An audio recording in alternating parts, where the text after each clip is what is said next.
Hello, faithful listeners, and welcome to All Hail the King, a podcast where we delve into the mystic, mysterious, and often macabre world of Stephen King adaptations. My name is Garyn, and I'm joined by my co-hosts Joe and Vivian. And this week, we are taking a ride in a 1958 Plymouth Fury as we explore 1983's Christine. We're gonna be talking about Stephen King in this podcast. Yeah. We've been wanting to do something together like this for ages, and then you suggested this, and then we were just like, "Oh, we'll do our own." Yeah. Yeah. But like instantly, that's a good idea. So I think for a while we've just sort of, because we've all known each other for quite some time, obviously, in different ways, but Yeah. So we've just been wanting to talk about movies for a while, and we couldn't really figure out. We wanted to what find to a talk niche. about? Yeah, we wanted to find a niche, which I'm sure we could have just done like a generic movie rewatch podcast or something, but we wanted to like specialize with something. I find, especially with how we watch things, especially you two specifically, and you especially, Viv, in terms of how you sort of find movies to watch, Yeah. is you kind of find a link between them.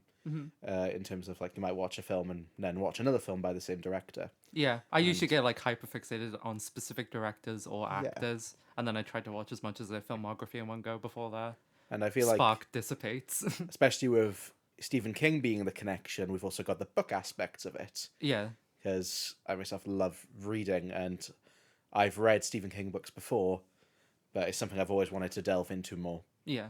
Yeah, and I think what it was, one day we went to go see a movie, I don't think it was a horror movie or anything. I don't think it was. We just went to see a movie, and when I got home, I just messaged, so I was just like, it came to me just like, why don't we talk about Stephen King? I think I was looking through my bookshelf, and I found my copy of The Dark Tower, and that's what sparked it. Which I've never read, by the way. I've not read Dark Tower. We'll get to that eventually. We will get to that in the final episode. Maybe we should. That seems like a good all-rounder finale. Good way to end. Yeah. Yeah. Also, you'd have to read a lot for The Dark Tower. You'd have to read like 10 books. We'd have to plan that so far in advance that I've got plenty of time to read Any it. Dark Tower fans, we're not going to be getting to that one right away. No. But yeah, we spitballed the idea of a Stephen King podcast, and I think we all were on the same page, though. We wanted to talk about Carrie. Yeah. Yes. Anyway, so we're talking about Christine. Another one. Well, it was just kind of interesting because like we were kind of dead set. Well, you did like, it was just like, oh, maybe we should do that for a later one because it is like, I didn't realize how expansive There's Carrie a lot was. to talk about in Yeah, Carrie. because I was just like, because I'm really passionate about that film. I haven't read the book, but I was just like, I would love an opportunity to go into depth about it. But then the more you go into depth about that specific one, there's like 5 different adaptations. So we were just like, oh, let's start with the more simple one. And then this is obviously a lot simpler in terms of how many adaptations there are. Yeah. And it being like one book and one film and like a couple of like tangential properties that pay homage to it. Yeah, but that just speaks to like the vastness of Stephen King. I mean, first of all, his bibliography. He's written so many books, short stories. Yeah, he's one of those rare authors that has like, he's been accepted by the public and critically acclaimed. Yes. And one of the few ones that hasn't been, I'm sure by some, but he's generally like loved. Still well regarded. Yeah. Both as an author and as a person. Yeah. And it really speaks to how not only do a lot of his works have adaptations, a lot of his works have multiple different adaptations. Yeah. He's like one of the most adapted authors. Yeah. And even though this is like one of his earlier... Except maybe the Bible. And even though this is like one of his earlier books and adaptations, he's still making books like to this day. Yeah. Like, So I can see it up there, but I know Holly is pretty well regarded, and that's like a year or two old, maybe. It we will is be really doing recent. this podcast for eternity, as long as Stephen King is alive, or they upload his consciousness to the AI. Yeah. to the AI. And hey, as long as Mike Flanagan is still making movies, we'll have When new he gets content. uploaded to the Exactly. consciousness AI, and then they adaptate. Grok, can you All, make this? all hail the king, but the in hail the AI is bold. That's genius. When we get to the AI when we die, and then we're uploaded to the AI consciousness, and then we're reviewing Mike Flanagan's adaptations of Stephen King's AI novels. Perfect. I cannot wait. Yeah. life is a hell. And We're all and gonna this die. will also be listened to by the computers Yes. It is. while they're working on manufacturing. Meanwhile, everyone new is literally, cars. everyone Yes. is dead. There'll be nothing left except the AI observing itself. They should make This an, sounds like a fucking Stephen King novel. they should make an AI remake of He's- Christine. He's gonna write this book before the episode. Oh Shut up. yeah, shit. Christine remake, but she's an AI car, like how the Chucky remake was an AI doll. Yeah. And then they make a Christine. sequel, Christine 2.0, and Christine's just really cunty. And Oh, that'd be Oh, awesome. honestly. If they did remake it, I'd be very scared that they'd use a Cybertruck or some horse shit as God, yeah. Christine. Maybe we will talk about what Blumhouse has in mind later on. Yeah. Oh wait, yeah. I did see about that. I don't expect much considering what happened to Considering it's Blumhouse. not just that, but what happened to the writer slash one of the producers. So probably not. Oh, I don't okay. know about that. Bit of so. bit of sizzle. Bit of sizzle. Yeah. So, yeah, have we? Would you say we've introduced ourselves? I'm Joe. I'm the resident reader of the group. The others know how to read, but I just have more free time. yeah, you're unemployed. Yeah, Some at the of minute us- I am. Some I'm of only us are- employed certain times of the year, Yeah. and this is my off season, and I'm the only we person all- who has time to read a 750-page Yeah, book. that's true. So- I might dabble in reading some of the books, maybe Yeah. some of the shorter ones. I do like much prefer going into the depths of the movie productions Yes. and stuff. I find that stuff like endlessly fascinating. And what's your name? I don't know. Viv? Sounds good. And I like reading. I tend to read more non-fiction. Yes. So, I've As a man. as a, That's like a man. as a Sorry. man. That's a very... man thing is I not like reading to at all. I like to read the newspaper. I don't know. Oh. Every man is just I've spoken to has said this. Oh, that's because of that fucking like the grind set mindset Yeah, yeah. of like You got to be learning yeah, you will be something. learning. What's that fucking? I saw a I'm diet not shitting plan. on you, Gary. No, sorry. No, there's a specific diet plan thing I told Viv about fucking ages ago, where it's called 75 Hard, and it's basically just 75 days of like really strict diet, really strict exercise, and then for some reason it's like you have to read 10 pages of a non-fiction book a day. It's so random. And you are notoriously on that grind set. Oh yeah, I am the Sigma male of the podcast. Yes. and you'll soon learn that out. No, it's just everybody has their preferences. I do Yes. read I do read fiction from time to time. Yeah. I Do you think you'll dabble in any of the books whilst we're going along? There are some I'm interested in. I wouldn't say I've read one of Stephen King's books. I have listened to an audiobook of one of them in full. Which one? We will get to that. Okay. I think audiobooks are fine. I think they are just as valid as reading. Wow. And I'm Big willing to enough, fight big over audio it. book. I didn't listen to the audio. I tried listening to the Christine audiobook. But taken you I actually longer. I find bigger books harder to listen to the audiobooks for. Yeah. I find audiobooks are great when it's a short story because I can kind of listen to them in like not one sitting, Yeah. but longer sittings. Yeah. Whereas there's something about seeing an audiobook and it being like 25 hours. Mm-hmm. And in my head, that just feels so long, even though it probably took me longer to read the physical book because it did take me like 2 weeks. And Yeah, but you it weren't was reading very those long. entire 2 weeks. No. You didn't eat, I did sleep. take breaks. You were just reading Christine. Honestly, she took over my life. So, Stephen King has said that he got the inspiration for the story of Christine from one night while he was driving. He saw the numbers on his car's odometer go from 9,999.9 to 10,000. And he thought of a story where the odometer would go backwards so the car would become younger instead of older. And from that, he came up with the plot of Christine. So Christine follows a seemingly possessed 1958 Plymouth Fury named Christine, which exerts her influence over the teenage boy Arnie Cunningham, who becomes obsessed with her. And Arnie takes his time restoring Christine, and over that time, he becomes more confident, but a lot more aggressive and a lot more isolated towards his friends in his relationship. The book is from the perspective of Arnie's best friend Dennis, and we mostly see how he responds to Arnie's changes, but we also get a large section of the book from the perspective of Lee Cabot, who is Arnie's girlfriend. And through their concern about Arnie, Dennis and Lee sort of discuss how Christine is more than just a car. There's something going on with her.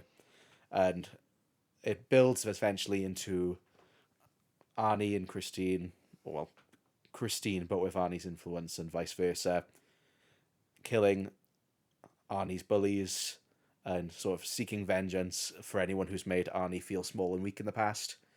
And this all culminates to eventually Lee and Dennis having to collaborate on destroying Christine and, unfortunately, the death of Arnie Cunningham.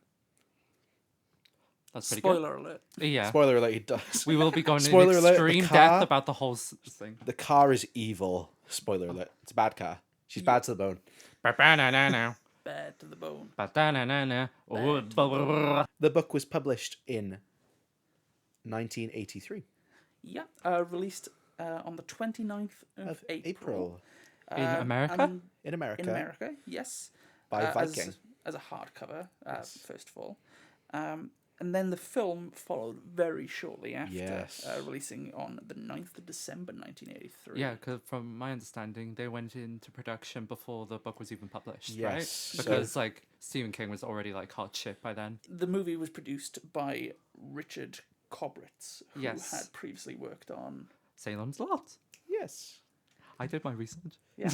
And after Salem's Lot, which was a success, Yeah, by Toby Hooper. I'm very excited to cover that at some point. we are going to be Next week? covering that Next week. next Well, week. No, not next week. Sorry, well, not next week. Originally, it was going to be episode 2, wasn't it? And Yeah. then we delayed it because we've actually got Stephen King things coming out in cinemas by us. So Yes, so Yes, it's not we next are week. covering Salem's Lot, so we will come back to this.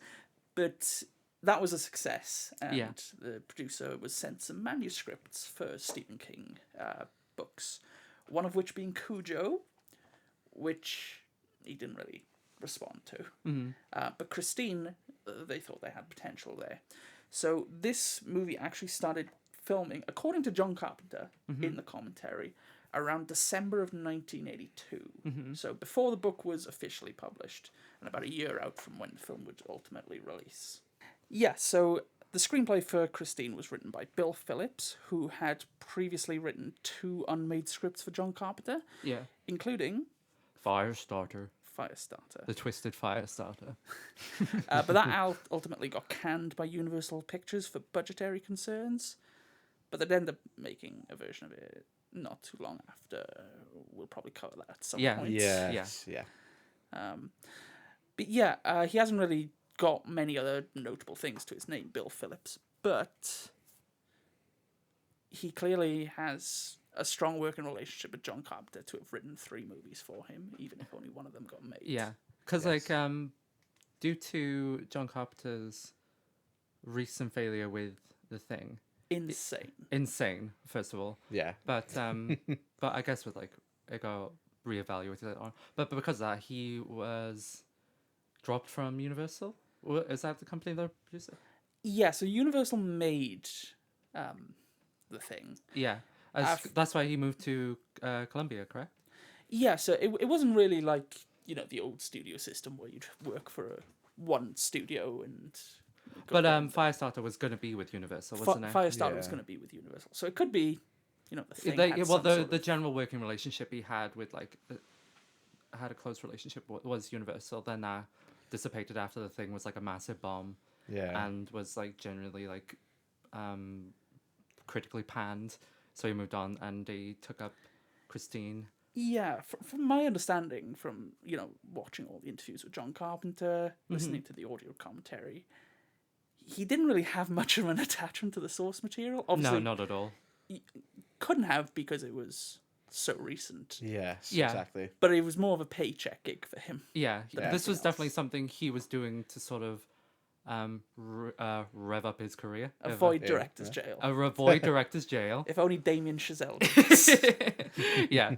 So yeah, this is definitely just like a gun for hire sort of job for him. Yeah. But from what I understand as well, this is like one of the experiences he talks most highly of. Yeah. Yeah, everything I saw about like any interviews, I mean, even the commentary was 20 years after the film came out. and he spoke very positively of the film itself And for the general what he did. cast. They all Yeah. seem to have like a really good time with it and have very fond memories. A lot of them have revisited it and like done interviews and stuff. Yeah, a lot of a lot of jokes behind the scenes. Yeah, you yeah. know, a lot of From looking at all the fun behind things, camaraderie. it's just like you develop this almost parasocial, just like, oh, look at these guys just having Yeah. fun. It's generally nice considering a lot of behind the scenes stories for specifically John Carpenter's movies always end in tragedy. He also said that like they go quite poorly, and he has like a bad time with them. But this he seemed like quite happy. Yeah, and we'll definitely get into like other adaptations of Stephen King that have behind the scenes stories about the working relationships in the future. But it's nice to see one which was positive. And one of my favorite parts of the extra features that we looked at was just, we played this prank on this cast member and we did this. Yeah. It seemed like they all enjoyed making the film. Yeah. I think that comes across. Yeah, Like I think very so as much well. so. The film was made for a relatively small budget. Yeah, it was like a specific kind of distribution deal, wasn't it? They said it in the commentary a couple of times. So it was I can't remember the specific name, but it's when you make the movie for a specific amount of money, then the studio buys it. Yeah. It's like they can't extend the budget whatsoever. It's literally you got to shoot in this much because that's like basically the money they're going to give you. Yeah, the landscape of making films has changed a bit since Christine came out. So if this was made today, it'd be a different process. But it was about 9.5 to 9.7 million, the budget, which wasn't like minuscule, but it wasn't huge. It wasn't blockbuster. What's that in today's money? What's that in today's Monopoly money? Around $75 million. Whew! Actually? That's 1970. 1982. Wow, massive change. Around 30,000. Oh, this will $30 come up million. actually later on. Oh, yeah, that's true, Okay. actually. I don't. Do you? I think I do. Reagan. Ronald Reagan. Everything leads back to Ronald Reagan. So around $30 million. Yeah, where, we still get movies made for around that amount today, Yeah. but it's the mid-budget movie. It's kind of disappeared Yeah. Yeah. in this day and age. You got your indies and you got your... Yeah. You got your 10 millions and less. And you got your 350 million. Yeah, your Marvels. you've- Tentpole movies. You've got your Marvels, you got your Indiana Jones 5s, you got Minecraft. Minecraft. Yeah, like 30 million. That's a decent budget. Modest. And how much of that percentage was on the cars? About 15%, if my memory serves Insane. right. Not surprised. I mean, they had like almost 20 of them, didn't I they? think they said 17. Yeah, and they cars. destroyed most of them. Yeah, All I but really 2. appreciate though they could have made like an easy decision of just like we don't have to adapt the exact model that they say in the book, Yeah. and we could just get a more common one. Yeah, we could change it to like a Fiat 500. Yeah. But that's the thing with the book is it does put a lot of emphasis on the model That's of the true. car. I mean, But even imagine you're a producer and just like, oh, this car, there's only like so many left in the world now. they remake Christine and it's like a Fiat 500. Yeah, exactly. You know, did you make the same Same joke. Is there a fucking echo in the room? Jesus Christ. My bad. But even just like I did an Inception on you. yeah, but like even just the tagline of the book, which I absolutely love, jealousy isn't a green-eyed monster; she's a red Plymouth Fury. Yeah. It's like it's ingrained in the text. You would know this. Why did he choose this specific car? I do know this. Is it in my notes? I know somewhat of the story, but maybe not the specifics because I don't know a great deal about cars, classic cars. Neither do I. I can drive. I can drive. Do you have a driver's license? I always forget. I do have a driver's do have a license. driver's license, Yeah, I don't own a car, but I can drive. You're kind of like Arnie in a way. Yeah. Should I be offended by that? Well, Arnie's a tragic character, and he's susceptible to influence. Right. It was the whole idea of sort of the car boom of, the 50s to the 80s Yeah. and how, especially in the American lifestyle and American teenagers, the glamorization of cars, borderline fetishization of cars. Yeah. And the Red Plymouth Fury, just sort of this sleek, red, sexy, essentially, Yeah. car, and turning that in and playing on the whole aspects of it kind of seducing the drivers, because cars were basically sex symbols. I can't remember who said it because I've lost the note, which is really annoying. But someone, whether in the production, I don't think it was King himself, although it might have been, but I'm pretty sure it was someone in the production team. I want to say there was something in the special features from Yes. producer. Said something about how cars was like basically just if you didn't have a car, you wouldn't pull girls, you wouldn't get far in that regard. It was like the ultimate status symbol, and a Plymouth Fury is like, it's the equivalent of a modern day like sports car in the sense or But like it wasn't like one of the big ones. It was sort of No. like a forgotten No, it was the one I was thinking. gem. The reason I saw it was just because it is like a less iconic 1950s Yes. sports car, basically. Yes, and that's the thing. It was rare as well, Yeah. so that adds the whole aspect of it. Mm. Maybe being a rarity. Like, I don't know how much thought King himself put into like the specific model, but it was more in the sense of I think it was because he wanted to bring light to this less idolized, like a classic car. yeah. It's also like it goes into like the whole nostalgia of sort of like the 50s as well. Works though. I wouldn't have a clue what this car would be without Christine. Yeah, so exactly. No, exactly, and the car itself is iconic. Yeah, it's gorgeous. It's and now a there's stunning like car. what 15 left. I hate modern car design. Yeah. Anyway. So after most of these cars in this movie were destroyed. Yeah. There were about two left, and I think one of them was offered to John Carpenter, and he declined, but he kind of regrets that decision. Yeah, could you imagine? But Imagine being John Carpenter riding around Christine, Oh, that'd be sick. smoking weed and playing on your Xbox. that's the dream. Yeah. All you have to do is direct like 10 classics in the 80s, and then you can Oh, do I it. can do that. Yeah. I'll do that. But one of them is owned by Columbia Pictures. They still have it somewhere. Oh, yeah. And the other one, I believe, was like raffled off in a I was going to competition. say there was an auction or something. I remember they say in the commentary. Yeah. But seeing them being destroyed throughout, it looks incredible. You could never recreate that sort of tactile No. destruction No. of the vehicles And- with its CGI. And But that's it why is, you like- have like so many different vehicles. Because you have ones which are reinforced for damage, Certain ones scenes, that yeah. are the hero ones made to look gorgeous, and ones that are just designed to be crumpled. Yeah. Yeah. It does make you. It's like, oh god. It's like it's like watching them burn like first edition books on screen. It kind of Yes. hurts a little bit, but you're just like, damn, gotta respect the craft for it. Yeah. Exactly. Especially when we go into like some of the end sequences, which Yeah. like basically make or break the movie. Yeah. And in this case, make it 1000%. Like, Yeah. Have you seen like some like CG car destruction? Like, it's come a long way. I'm not disparaging CGI. It's an incredible tool. it is. Yeah. But you don't feel the weight of it No. a lot of the time unless there's been a lot of care. Exactly. Well, it's tangible, isn't it? You see this happening, like the destruction scene in terms of the bullies destroying Christine. Yeah. How do you make that look as good without having them literally wrecking the car with their own hands? Yeah. Like, You could have It made just- it better by including the deleted scene where the guy takes the shit. that that was just, was really funny. I would when I right in front of his yeah, pals. when I watched the film, I was like, there was a lot of things where I was like, they cut this. I was not shocked they cut that. So I was like re-shocked to find out they filmed it and then cut it. I can't wait to go into this further, but the way this film expresses masculinity, I find very funny. Yes. But also quite sincere.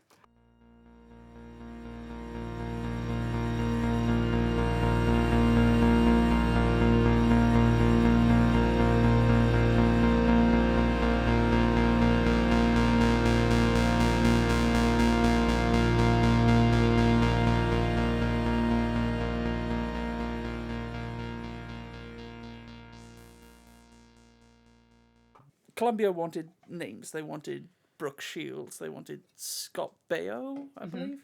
Yes.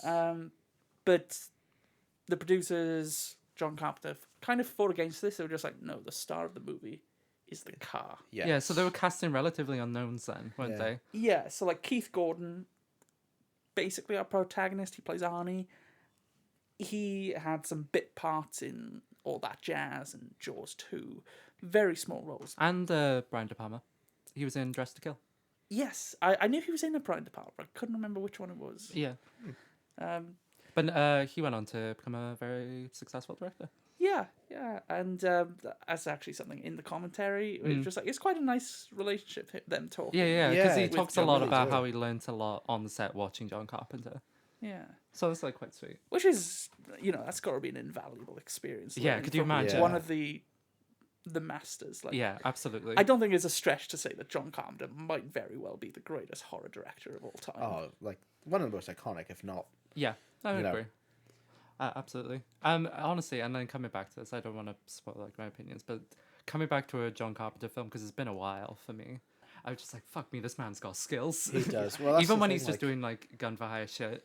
Yeah, well, I've said many times, and sometimes my opinion changes, but lots of people like if you ask me what my favorite horror movie is, for years and probably still now it's up there. I would say Halloween. Yeah. Halloween's an incredible And movie. that's because the way the directing mainly. Yeah. Genuinely, one of my, as like a horror fan, one of my greatest like grips with horror is how scares are done, and I love the way they shoot Michael Myers in Halloween, of just him being sort of this like lingering force, and the way the camera moves. Just that whole movie is like gorgeous. But It enough was a sucking game off the changer. director. What about the rest of the cast? Well, Yeah. I do kind of have something I wanted to say about the director, but we can come back to that. It's fine. It's fine. Would you want to say it now, seeing as we're talking about him? I'll go say on. about it now. Yeah. So We can talk about it, it's fine. at least my relationship with horror is I don't find a lot of horror necessarily like scaring me. Yeah. That's probably because I'm just like Sigma male. Yeah, on that ground. You're reading those non-fiction books. I'm reading those nonfiction. How to not be scared. But John Carpenter genuinely has directed one of the films that scared me the most when I was younger, and that was The Thing. Yeah. I must have been 12, maybe 13 at a push when I watched that movie. Yeah. And just the idea of, anyone being the Thing, and you could even be the Thing and you wouldn't know, scared the hell out of me. Yeah. And, Christine, I can see why this would scare someone. It didn't necessarily have that impact on me, but maybe if I watched it when I was younger. I definitely think who this is knows? more interesting than it is scary. Yeah, I think it'll be really interesting to talk about that, especially when I get to the differences between the book and the film. Yeah. Because I think the way they approached the horror in the film is really interesting.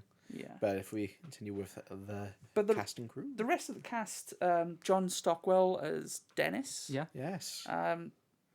He's Don't really know much about the guy. He He's a also director yeah, now. he's also He's a also a director. director now. Yeah. I don't know any of his other work though. I had a really brief- enjoyed it. I had a brief glance at the films he's made. Nothing really, just like, oh wow, that. Some surfing movies. Hey, Man loves surf. Did he do like some asylum movies? Quite possibly. Yeah, I think so. But then Alexandra Paul as Lee. I believe This she is a- went on to be in Baywatch. Possibly. This was like her first movie, wasn't it? Or like one of her first. Yeah, it was Yeah, very early early in her days career. for her. Because she often talked about how she was like quite nervous on set, especially compared to like the other Yeah, ones. because I think John Carpenter said she was a model. Yeah, Yeah, and but I think she brings a lot of empathy to it. yeah, and Yeah, she they- was in Baywatch, just to confirm. They're like our central trio of characters. Yes. But there's like some really great supporting performances. The late great Harry Dean Stanton. We couldn't not acknowledge Harry Dean. I know Stanton. when we were covering it, like one of the first things you said to me, I was like, "Oh, do you know who's in it?" And I thought for a second, I was like, "Oh, Harry Dean Stanton," and I got I lit up. Look, when Harry Dean Stanton stands up in the movie, it shows up in the movie. You gotta stand up and applaud. Yeah. Harry Stan. Yeah. When we watched Harry Wi- D standing. when we watched Wild at Heart, they were telling us to sit down, but Yeah. we were hooting, hollering. yeah. Great movie.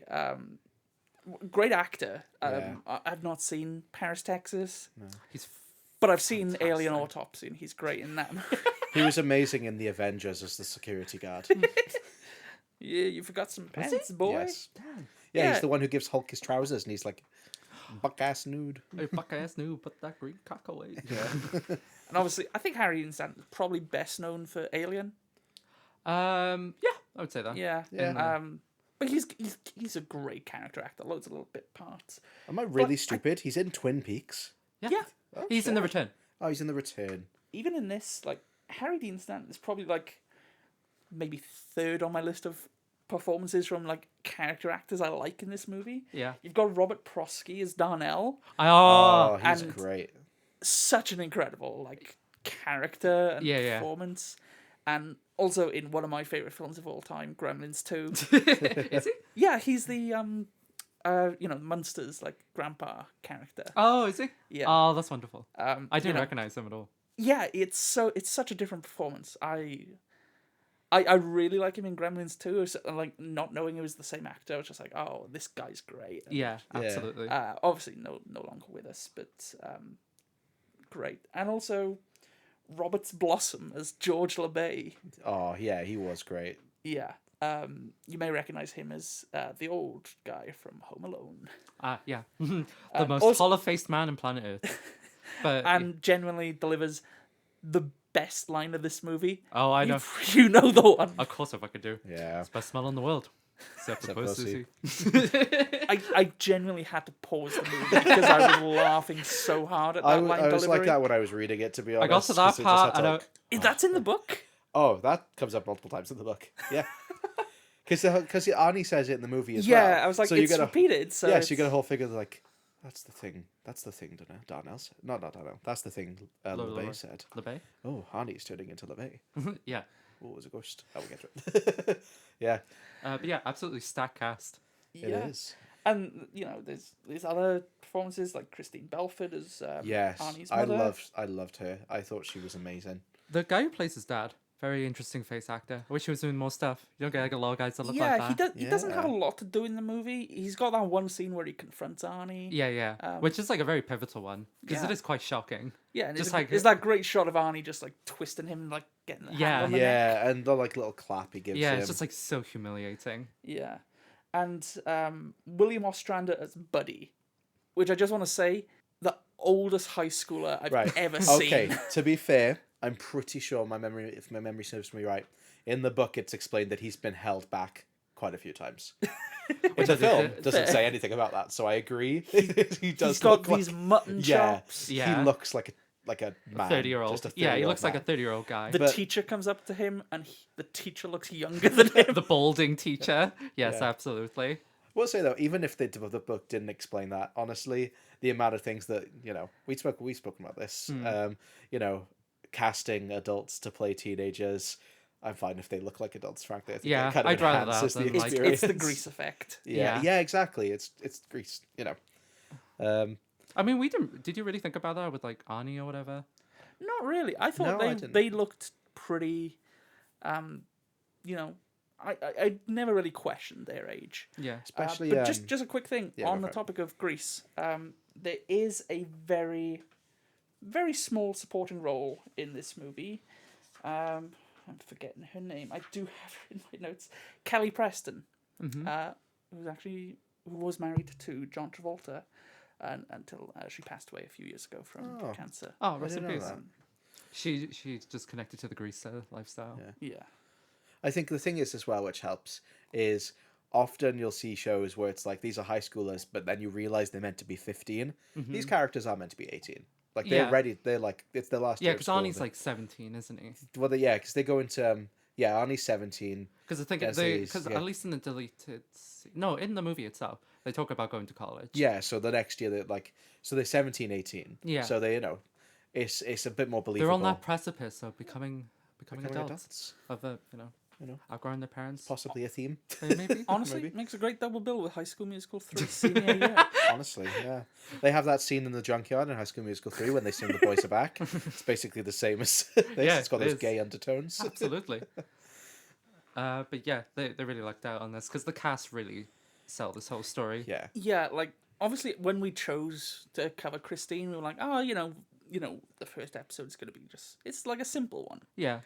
It's not got the breadth of history and Yeah. meat on the bone as Yeah. Carrie. Yeah, because this isn't and we were one- very quickly wrong. Yeah, Yeah. this isn't like one of the movies where the film was like panned on release or anything and then reclaimed afterwards. It's always No. kind of just been like pretty like It's well like, yeah, regarded. it's pretty good. Yeah. Like going back to this, goddamn. Yeah, and it's, I don't know, like the first hour of the movie is just, there's like horror elements in Well, it. the only It's- horror thing in the beginning of it. Oh wait, no, it's fine. In the beginning of it is like it's in the very beginning, and then it's just Yeah. like a straight like Well, that's drama what- for like an hour, and then Yeah. the transformation starts to happen. Well, that's the thing. In the book, I wasn't sure how much they were going to go into the explanation of Christine and why she's evil and stuff like that. And they do. They go into a lot of explanation. But for a bit, I thought they were going to imply that maybe Christine wasn't even actually possessed. Because I was thinking, like, oh, they're going to have it where it is Arnie driving her? And it's not until I've got the page completely highlighted. It's genuinely not. The book is 750 pages long. It's not until about 350 pages in that you get confirmation that Christine is essentially alive. Yeah. Up until then, like, of course, you have the character saying, like, something's not right. You have Lee choking. You have the attitudes and Arnie changing. But for a good half of the book, you can chalk that up to implication. Yeah. It's not until that, like, basically 50% mark where it's confirmed. And I think that's very conscious on King's part. Yeah. And the same with the film. This is a very character-driven story. And it's quite daring because, not to be like broad strokes, like, it's not the same as it used to be. But a lot of horror movies these days wouldn't do that. A lot of horror, I can't really speak to horror books. You may have more of an opinion on that. But it's a very brave decision. And I was genuinely struck by how much I was like invested in the characters. And because you go to watch a horror movie, it's just like, okay, Yeah. these are cannon fodder. Yeah, these are here to die. Yeah. Like, this summer, we had Final Destination Bloodlines, a movie I really enjoyed. Yeah, I love that I can't movie. really say a great deal about the characters. Yeah.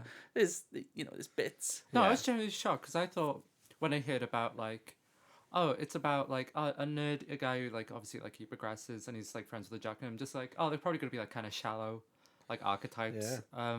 But I was surprised like at the depths they were going, and like a lot of it is in the performance, but the writing as well. I really enjoyed it.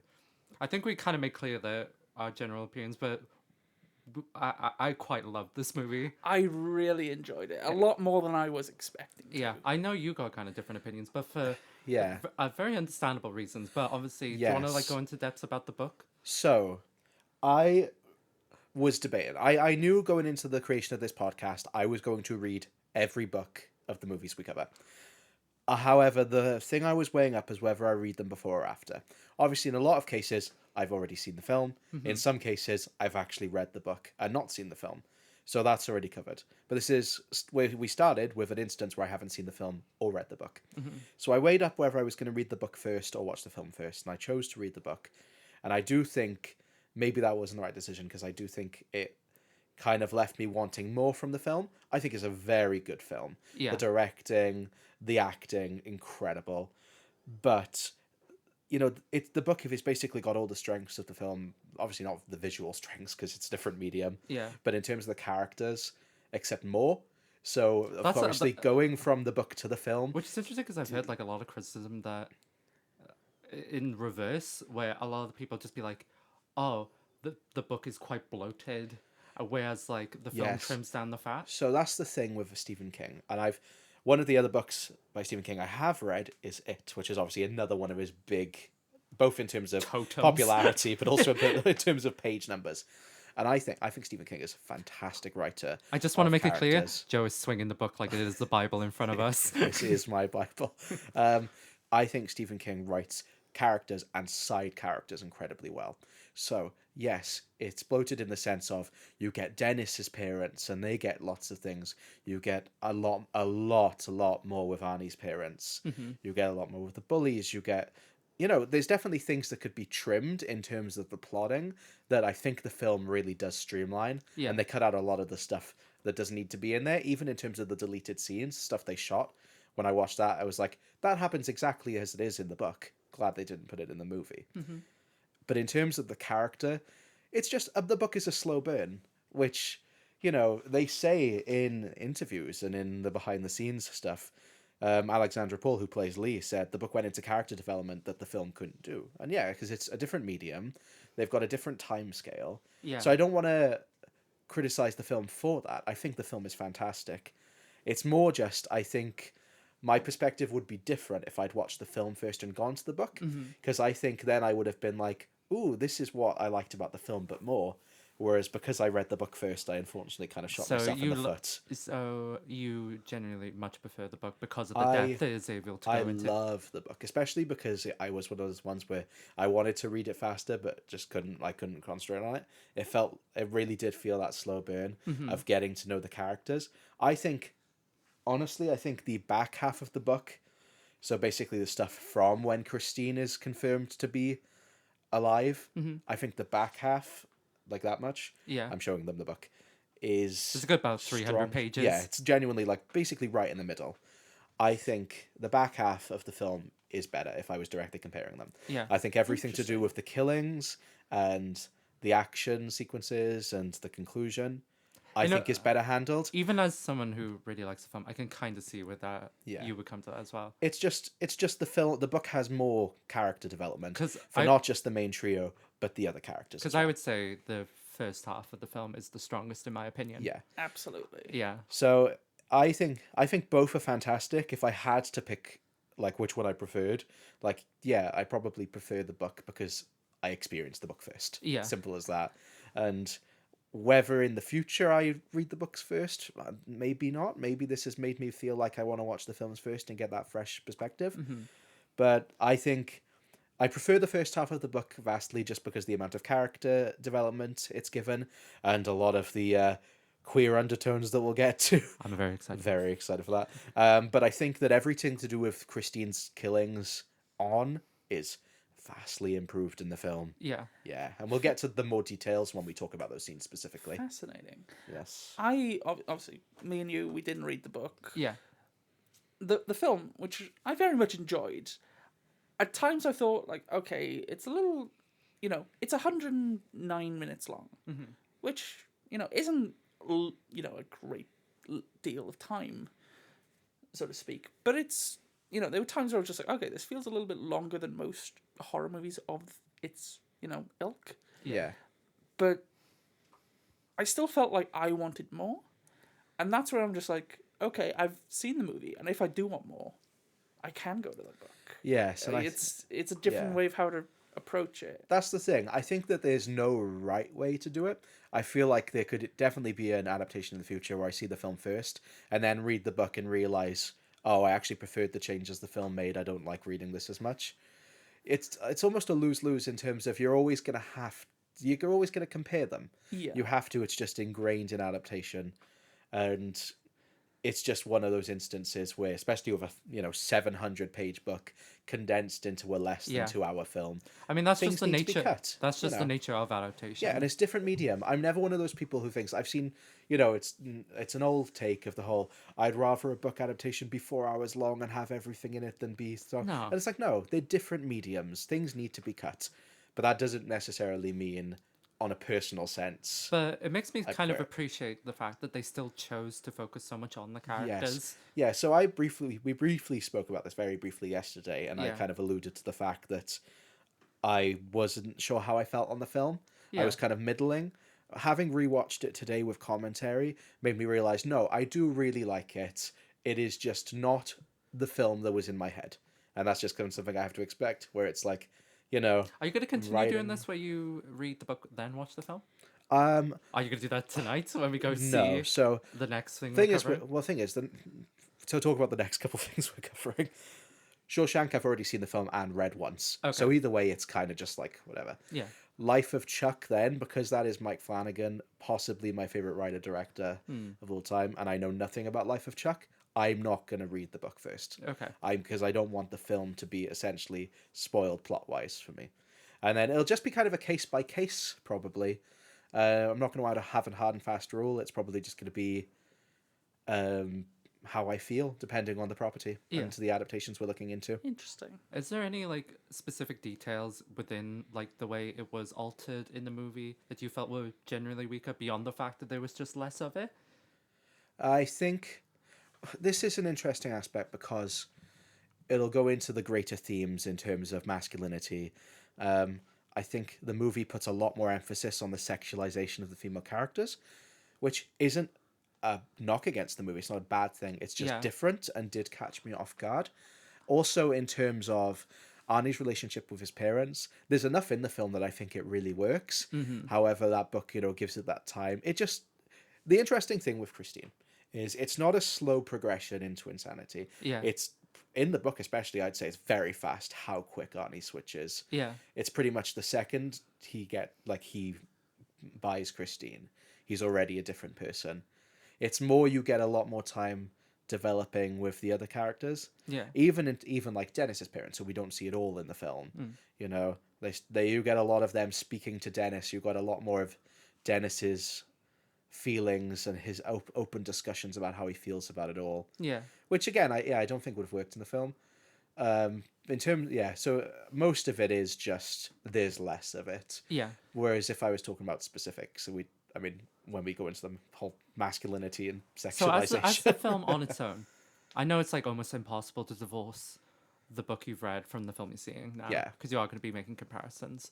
But as the film as it is, are you happy with like the narrative of it and how it's constructed? I think it does the narrative really well. Yeah. I think I think I confidently say I can it understand improves on it. the gripes with the sexualizing of the teenagers. However, I do think it plays into the themes like Yes. well enough where it's like the specifically like okay, I'm gonna go into the there's a really good video on YouTube that I watched like before this by Matt Draper, I believe. I was going to watch that, and then I thought, I don't want my views to be coloured by anyone else's opinions. Well, he just vocalized things that were in my head, so I just... Oh, I'm not judging you.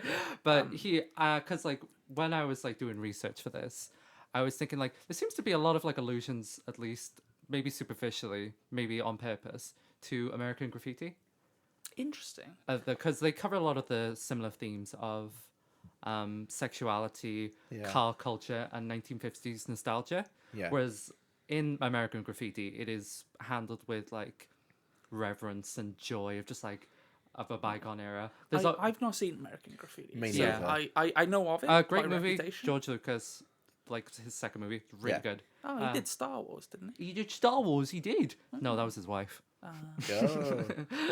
But yeah, he. What a queen. Yeah, he obviously holds it with because he lived through that era and he wanted to recreate it. Whereas like Christine uses like the similar elements, but to sort of condemn that sort of nostalgia for the past. Yes. Considering it is about like since it started in the 50s and like the whole making of the car in Detroit and like the whole nostalgia for the 50s and the independence the cars brings. Yes. And how that sort of holds an evil within it, in a way. Well, that sort of reminds me of a line that Arnie does say to Dennis in the parent line? hospital. Yeah. Yeah. It was...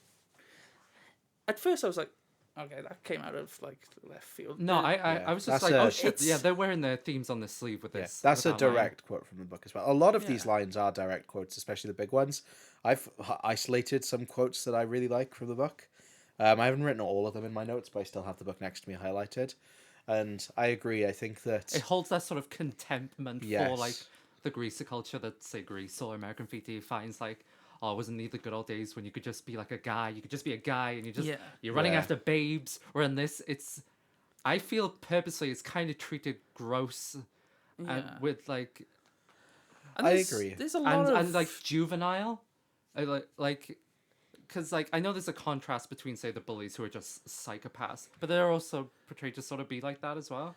Yeah, the 50s are a time period I think we are going to be discussing quite a bit. Yes. throughout Yeah. Because period. Stephen King has often spoken how he grew up in the 50s and it obviously very much influenced him. Stand By Me's in the 50s. Stand By Me, some It- of that yeah. takes place in the 50s. But what he does really well, I feel, is he has reverence for it, but he whether unconsciously or not, he extremely criticizes a lot of the horror within it. Yes, yeah. Because like the 50s is like the golden age for America, and he is like the American horror author.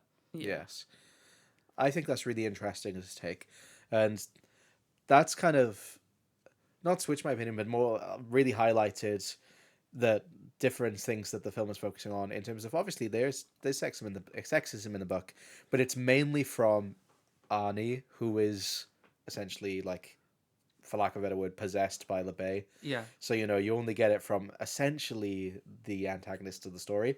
What I find the film did interesting, which I wasn't sure how I felt about it, but I think that I do really like it, is how we see, Dennis and his friends. Less so Dennis. Yeah. That's one thing I wasn't sure about, but I'll get to that in a sec. But Dennis's friends sexualizing the girls as well. Yeah. And it does kind of speak to the normalization of that. Yeah. It did. One of the changes with that kind of irked me is mainly my interpretation of Dennis in the book, and not just the queerness that we'll get to, but more in the terms of Dennis is quite uninterested in girls in the book. Yeah. No, I would say that's kind of, apart from obviously Lee. Yeah. Yeah, which he gets turned down to, whatever. He's shown like a lot of disinterest with like a lot of women, and I just think maybe it's sort of tied into the queer thing. Maybe it's not like it almost portrays like a kind of bisexuality with him, because like the biggest betrayal in the movie, at least, is at the football scene, which is like one of my favorite shots, where he's like running, and then he's got the Plymouth, and he comes out, and he's getting betrayed by like both people he holds like kind of dear to. Well, and then he eats shit. Yeah, that was an interesting point in the film. For me, obviously, beautifully shot with that steady cam. I thought it was well, fantastic. it wasn't a steady cam, wasn't it? No, it was a car. It was a car. Yeah. Oh, it was on the back of the car. Oh yeah, it was like a. Yeah. But one thing I will say, it kind of, that was a jolt for me. I was like, it didn't really register in my head right away what they would, the impact. I was like, oh, he's hurt, but I was just like, it didn't have the impact I thought it would. Yeah. I think a lot of the violence, obviously that's not like, the kind of violence you're expecting in a horror movie. But I think a lot of it is really restrained. Yeah. There's not a lot of gore shots or anything. Yeah. No. Which is, there is something I do want to get to on this, but we'll discuss that later on. But I did want to ask you, while we're still fairly close to you having that conversation on it. Yes. The book obviously goes into a lot more detail than the film.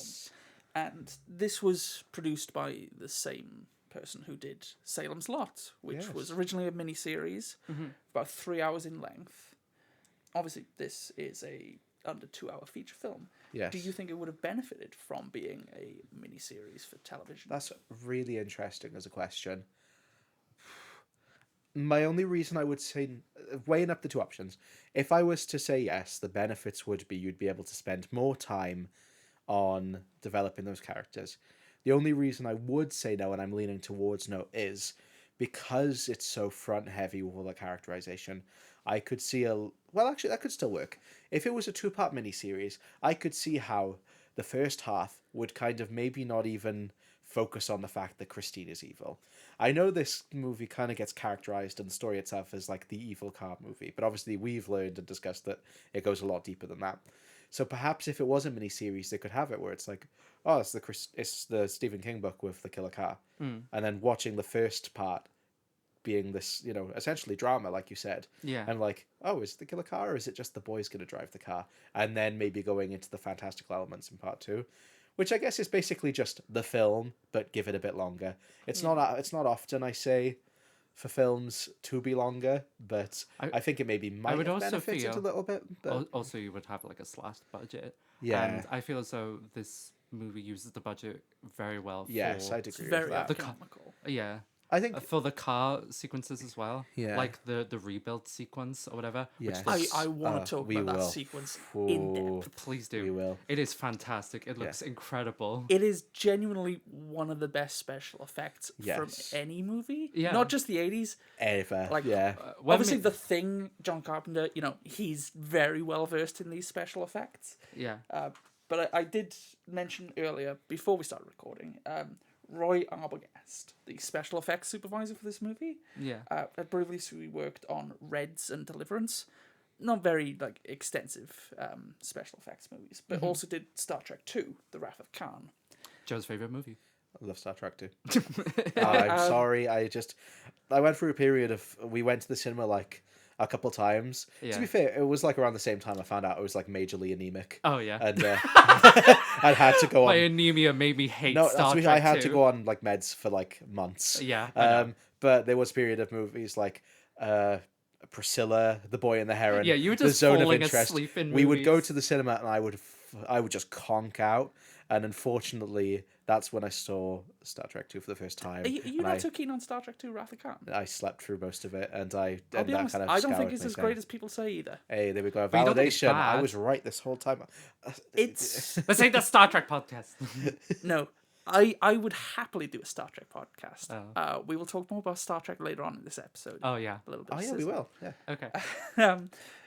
But yeah, Roy Arbogast, and there is a very famous YouTube series, VFX Artists React, and they have covered this in have an they? episode. Yeah, Oh shit! I wish I saw that. yeah, it's such a simple effect as well. Yeah. Yes. It's yeah. just they pull the car in on itself and reverse the footage, but they didn't reverse the footage.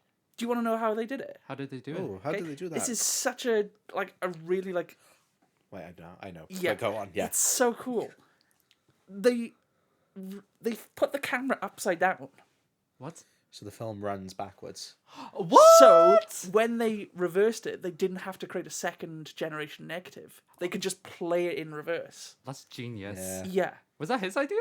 It was, in the commentary, John Carpenter says it's all Roy Arbogast, but in the other special features they say it was both of them. I don't know if he's being modest, Yeah. but I was just like, I would never have thought of that. And obviously, I'm not making films in 1983 or Yeah. whatever. But no, that sort of thinking It's is like so- kind of lost. And it was Yeah. the whole scene. The car rebuilding itself. Yeah. Oh, that It was all done after the principal photography of the movie. They were like, this scene needs a bit of punch. Yeah. It was Yeah. all done off screen. Well, yeah. And I'm that's so glad they added this in. Yeah. Oh, Because that whole absolutely. scene with just the show me gives And me the- chill. the oh, music, genuinely. It gives me The chills. lens flares. So Yeah. I don't know about you. I think you might have, but I had seen that before. Not for a while, but like years ago, I had seen that clip, and that's the one thing that really stuck with me, and that's how I knew what Christine was, is seeing that. And in the book, because I knew that scene, I was like thinking whether the book would do it, and the book does do describing like how Christine's like the cracks would fade in, and like it does describe her appearing herself. But there is just a way, they could have done it off screen. But just but showing it And in again, like you detail. said, the scene Arnie walking towards the camera, turning, Yeah. show me the lights coming Yeah, on. the push in It's- with the yeah. and then he's in focus. I and- genuinely think Just like the one side of Yeah. it jacking up. yes, Yeah. yeah, the Level. elevation, the music, and honestly, even though we understand now of how it was done with it, like hydraulics pulling the car in. Even then, it Yeah. just is so smooth. Yeah. It doesn't look mechanical. It does look supernatural. Yeah, such a good reveal. It's Yeah. so good. And, I think the movie's very good at playing its hand at that scene. Like, Yeah. obviously, we all know it's the haunted car movie. Yeah, Yeah. But, had we not, had we gone into this completely blind, Hmm. which, I don't know if we could have. no, But it's Not now, You but know, think it's about- it's N- not- permeated pop too much. culture. Yeah, in too much such an extent. too much cultural osmosis. But In a weird way, I don't know how you'll feel about this. incredible. So obviously the book doesn't have a cold open where the car is made, is evil, and like basically immediately causes injuries. Wana, wana, wana. I like that scene, but I'm always a sucker for surprises, or whether better or worse. It does make me wonder what the film would be like Without that, without the opening scene, and it can play its hand in terms of is the car evil? Because that pretty much immediately in a establishes. perfect world where a lot of audiences are patient, we would Exactly, happily that's the have thing. that. It's- people need to know what kind What of they're movie they're getting getting into. in, like in the it's first that 2 sort minutes. of thing where if you don't have somebody dying in the first few minutes, is it a horror movie? Like, Yeah, there's like exactly. sort of like a mandate where it's just like you gotta like do something You've to got it. hook them in. Yeah. This is just a quick shout out for like the first 2 minutes, with just the credits and the sound of the engine. I thought Yes. it was The awesome. title card. Sick. Yeah. Yeah. The title card. I wanted to talk about this. Yes. Please Yeah. go 'cause ahead. you're a It's- graphics boy. As I- the Graphic designer. Pod. yeah. I do graphic design, so this is something I'm very, very well versed in, and like so, I've done a little drawing of the It's fantastic. It It's is a like really one good for drawing. one. title treatment. Yeah. Now, there's some odd things with the typography that I'm not really going to get into, but in general, I like it. It's very nostalgic. It's got edges. It's got, It replicates the car. I was gonna Not just say, in it color looks scheme, like the but in car. terms of like the actual font face. it Yeah. feels like a stamp you'd have on a car. Yeah, absolutely. Because it's got Personally, that, yeah. I prefer the design from the original publication of the novel. Yes. Yeah, we were just talking about this. Yes. But the cover, the original That is publication novel, gorgeous. that is a This beautiful works one. for the movie, Yeah. but that is gorgeous. But speaking of the opening, I love the almost. I don't know how else to describe it, but I wrote it in my notes as male gazy shots of the car, Yeah. which Yeah. sort of tie in that sort of consumerism with like and voyeurism at the exact same time. Yeah. And I know this is something you might already know, but you would be very interested in. Hit me. So Hit me! this scene was shot on a completely different film stock. Yes, to the rest I of did the know movie. that. That was very cool. It looked gorgeous. I love the sort of The bloomy effect. the Yeah. blooming attack, the tones of it all. It does evoke that sort of different age. So when Yeah. it does like shift to the present, there is like a clear.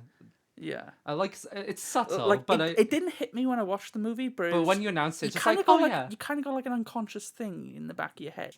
That opening scene, obviously, the black guy dies first. Natural for a horror movie. The John Carpenter font that he so uses in good. all his films. What Thinks do you know what it is? It's Albertus. So good. It's a beautiful font, Mhm. and maybe certain directors do have a stamp of a typeface they use. Christopher Nolan's got Gotham, which we've talked about Yeah. outside of this. Woody Allen has.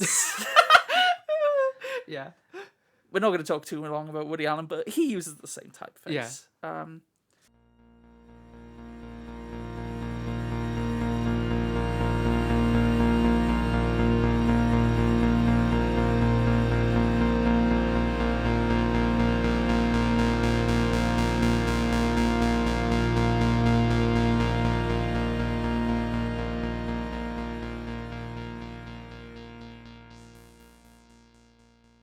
But I know we kind of talked about Arnie.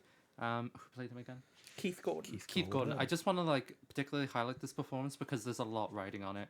He's got to convincingly do like a transformation where it's not comical, and Yeah. in parts it kind of is, but to the point where it works for me, where when he goes like It- full like You can tell he's having so much Yes. fun Yeah. playing this character. And I think it's really interesting, the whole comical aspect of it, because it kind of plays into the themes of masculinity where it's almost performative. absolutely. It feels like, not necessarily, like Arnie is changing, but it also feels like Arnie is acting in a way. Like Yeah. it's not natural. It doesn't come natural to him. Yeah, You absolutely. can tell he's not himself. Yeah.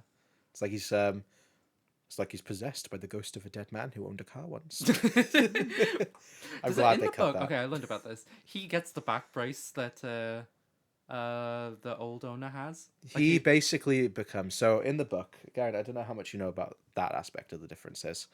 Essentially, the car is not made evil in the book.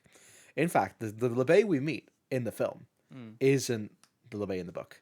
He has a brother, but we meet, I think it's Roland LeBay, I believe is his name, Yeah.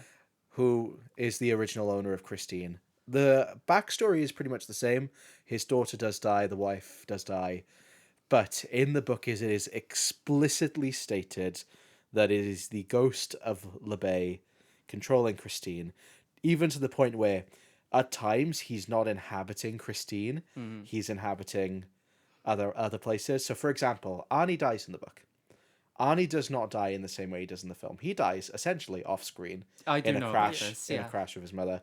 And the whole idea of it is, we were able to defeat Christine because LeBay was there Yeah. killing Arnie. So it's very explicit in terms of the ghost of it all, and the ghost basically possessing Arnie, which is a thing I'm glad they cut out of the film. Yeah. So is it so that Christine and LeBay are separate, Yes. and so Christine is alive, and LeBay is possessing Arnie through Christine? She's like in the back seat of the car. Yeah, he's in. Well, LeBay Yeah. is in the back seat, Yes. isn't he? Yeah. Yes, he is. So they're separate in the car. entities. Well, it kind of implies that it can happen to other cars, but essentially, like, But the book ends with an epilogue implying that this could happen again, and about how this idea of people like the cars being possessed by people. So the reading I got was that everything like to do with Christine was LeBay controlling her. For example, so when talking about Arnie and his mother's death, I've got a highlighted quote.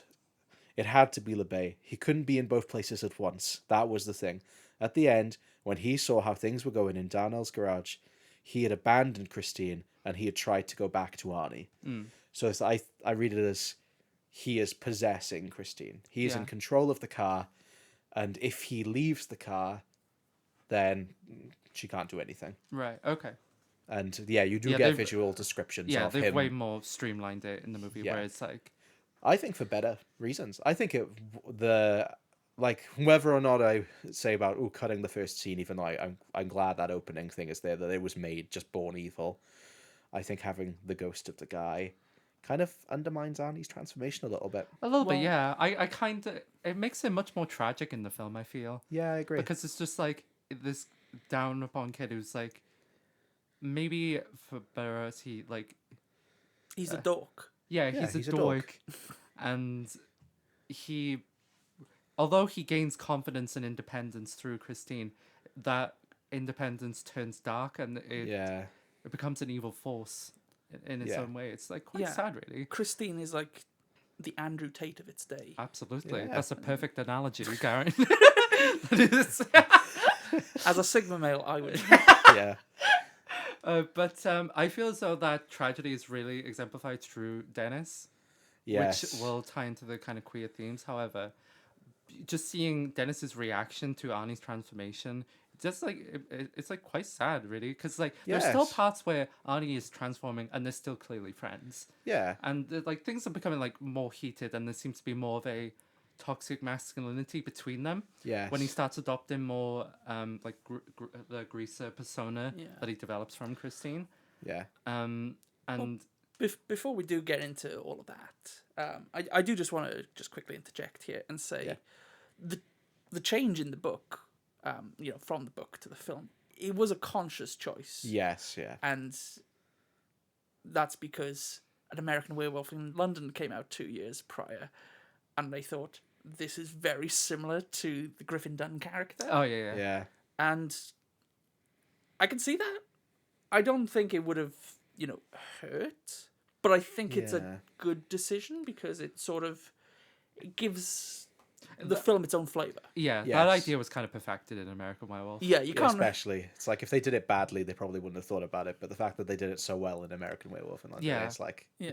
Yeah. We should watch American Werewolf in London at some point. I watched it recently. Well, if Stephen King writes An American Werewolf in London, we'll cover on this podcast. I watched it after Wolfman, because Wolfman was so disappointing. I was like, I need to cleanse my brain and watch some good werewolf media. Yeah. I remember watching it a few years back, and there was this crazy lightning storm happening outside. It was really, it was the perfect setting to watch that movie. Great movie. Just kind of want to, bring that up. No, exactly. And I think this is, again, a very specific... this is opinion, not fact. But I think that having characters undergo change and just being like, oh, it's because he's possessed... I think that's boring. I think that's a boring interpretation of it. There's definitely something within Arnie, I feel, is expressed in the film, at least, that he is incredibly insecure and idolizes, I would say, Dennis. Dennis is the one who is able to at least speak to women, at least in the past. Yeah. He's the one who fights back against the bullies. He's the one who's there when his parents are belittling him. Yeah. And he's like, I was gonna say he helps makes his decisions for him. He's got that that moment where he's talking to his parents and he's just like, I have done everything you've wanted for 17 years. Yes. I am doing this. That was something I highlighted in the book, and they said the exact quote they said that passage basically word for word in the film of just I'm going to have this one thing. I have not embarrassed you. I've tried to, essentially tried to be the perfect son. And the fact that Arnie was so set on this is going to be his thing now. Yeah. It just happened really to be impactful. an evil possessed car. Yeah. Which is kind of this is tangential, but it kind of reminds me of, because we watched Breaking Bad recently, Yes. of the idea of a character. Why did you watch Breaking Bad, by the way? Because we have a podcast where we talk about TV pilots, and we talked about the Breaking Bad TV pilots. That sounds interesting. Where would I find this podcast? On all your podcasting streaming. Yeah, all your favorite platforms. podcasting platforms. What's this podcast called? First Time Flyers, a TV pilot podcast. Interesting. I'm going to add that to my watch list. It's got an amazing logo designed by, I don't know if you know him, his name is Garyn, and he has his own podcast as well. We're like the BBC, we're all incestuous. But I like this thing with characters where, although they go on to do things, you can see the seed of their actions Yes. at the beginning of their character in a transformation. Because by that point, yes, you could argue that It was all Arnie's- Christine. Yeah, you could. But But, in a way- I personally don't agree with that interpretation. I think that Arnie's obsession at the start is Arnie being desperate for something. And Yeah. it says it in the film and the book of why is he so attached? Because Christine is possibly the only thing he's seen that's uglier than him. Yeah. And that's where the obsession comes from. And That's a great line You know. because it just shows how little he thinks of himself. yeah. He's not an ugly man. No. He goes, Hey, when he he cleans goes out- through the princess transformation. Of, Yeah. Let me take off your glasses. You're beautiful. Granted, in the book, it mainly Those are the describes biggest his... glasses in the world, by the He way. looks so Yeah. cute with them. Apparently, I think John he's very cute. Carpenter owns those, and Does he's he? written some of Yeah. his music wearing them. That's awesome. yeah. Yeah. In the book, it does talk about, like, struggles with stuff like acne. I Mm. don't blame them for not doing that. I think there's kind of no way to do going from an ugly to beautiful transformation, essentially. Mm. Just because, first of all, those things are so subjective, but I think that, they could... Yeah, 'cause when you why s- plaster him with When you got to makeup and start stuff? off from ugly, then you got to sort of prescribe certain characteristics as Exactly. ugly, and that could be just like Exactly. a pitfall. So I'd like that, So they just kind of went for general dorkiness. general talkiness. And also, yeah, you said, like, he looks quite cute. You could argue he's not physically ugly, and Dennis says it. Dennis says he's not ugly. Yeah. And but it doesn't matter what he physically looks like, really, because it's how Arnie sees himself. Yeah. And then when he sees this, like, maybe, yeah, he sees, like, old beauty in Yeah. the old, like, disheveled Plymouth model. I don't know. And as he's fixing it, he himself is changing. Yeah, exactly. And I like the almost, like, opposite trajectory that the characters go in, whereas, like, Dennis obviously loses all his confidence or something in the... Like after he Yeah. sees Arnie and he goes the opposite way, but he just keeps going and Arnie goes insane. Whereas like, although Dennis like loses confidence and whatever, he still like he wants to like save his friend or whatever. Yeah.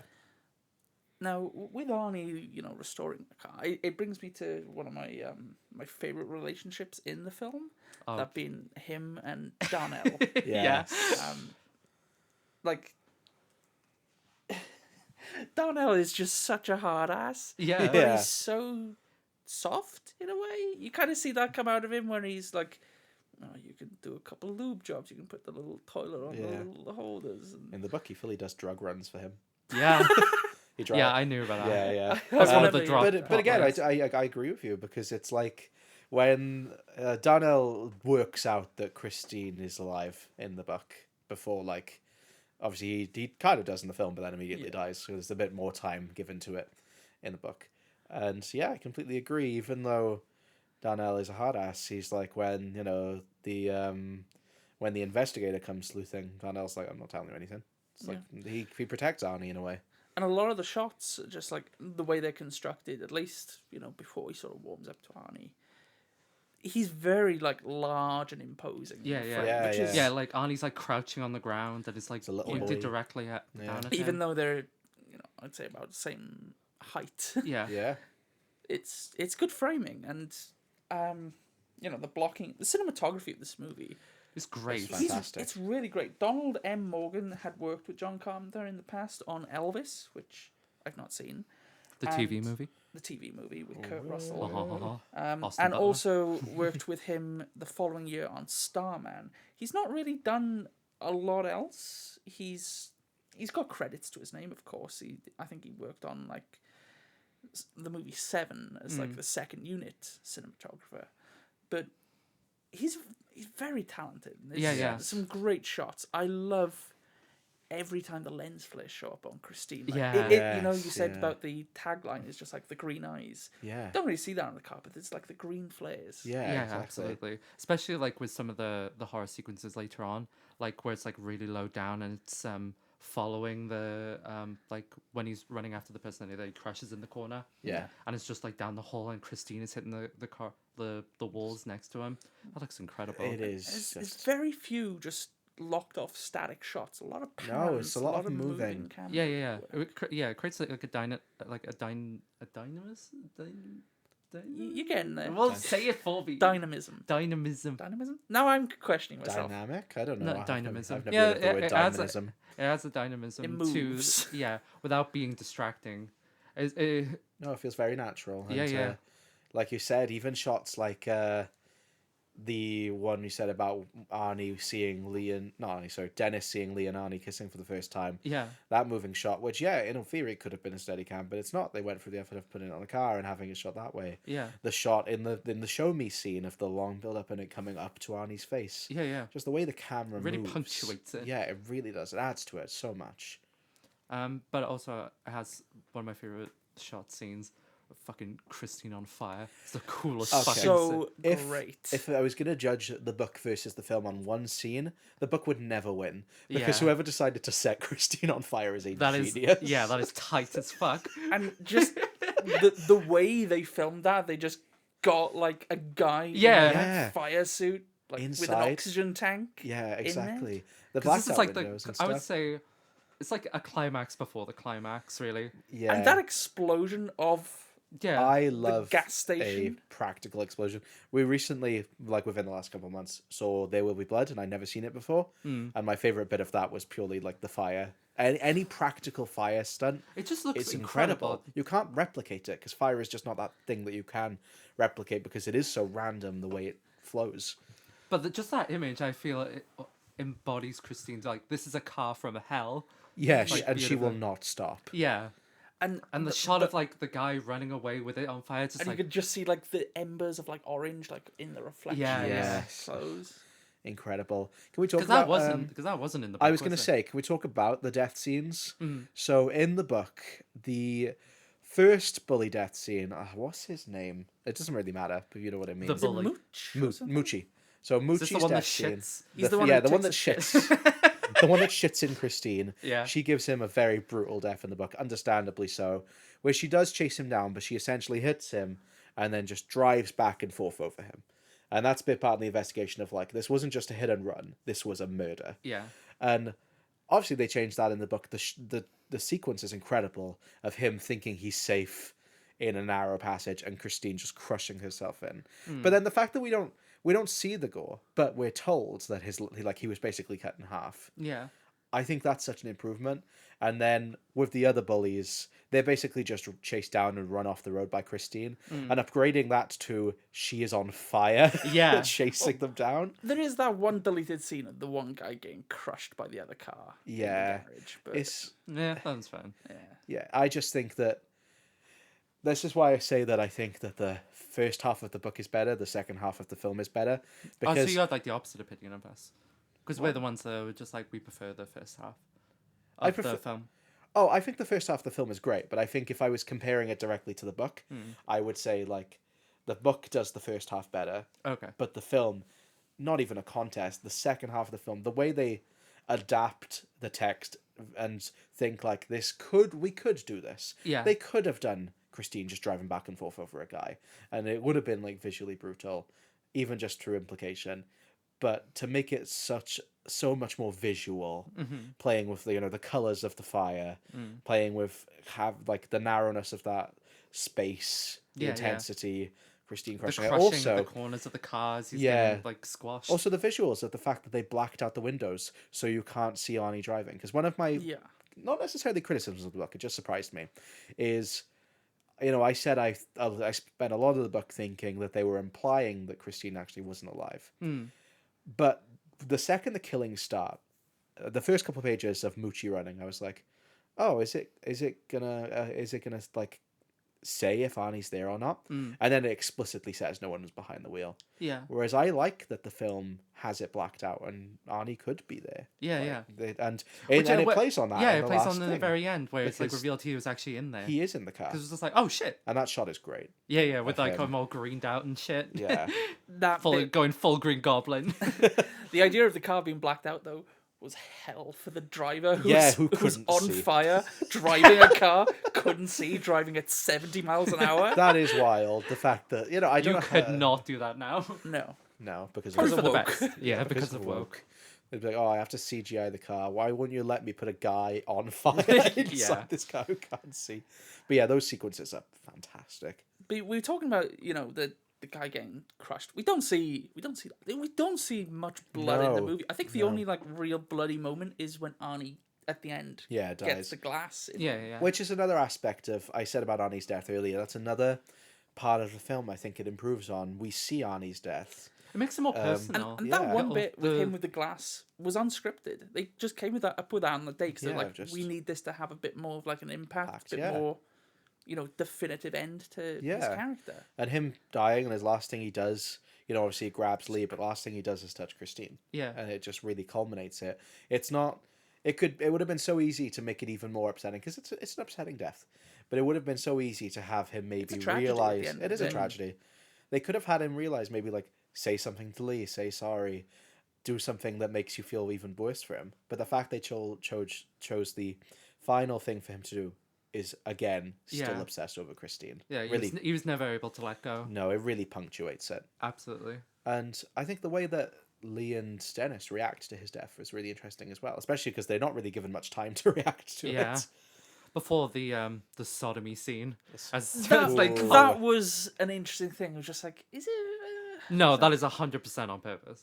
I was like, okay, I don't know. I just like the way they kept referring to it as the sodomy scene. I was like, okay. I mean, he's literally mounting it.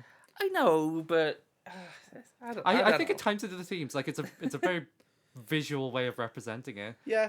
Of just like that works. of sexual domination. I don't know. It just seemed like there was some sort of glee in John Carpenter's voice every time he got to refer to it as the sodomy scene.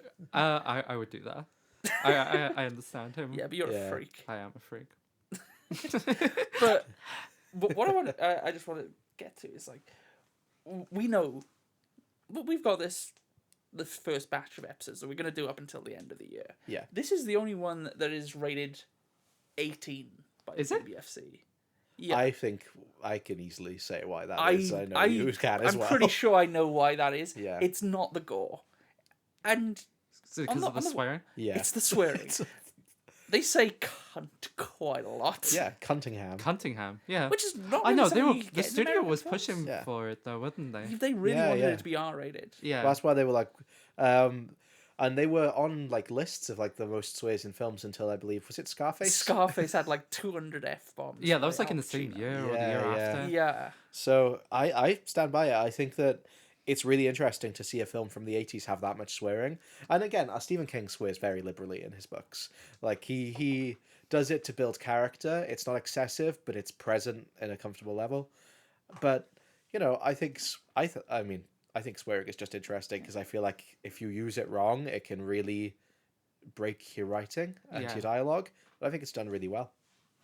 That brings us on to the main swear word they use. They really wanted to make this a thing. Shitter. Shitters.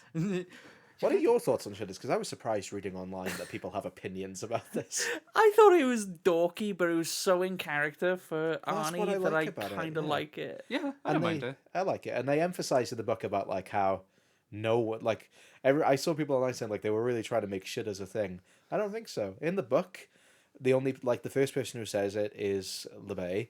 And then when Arnie repeats it, it's literally like, everyone being like, why are you saying that? And it's like hinting at the fact that obviously he's saying that because he's possessed by LeBay. Well, he says the pussy line. Yeah, he says the pussy line as well, except for pussy.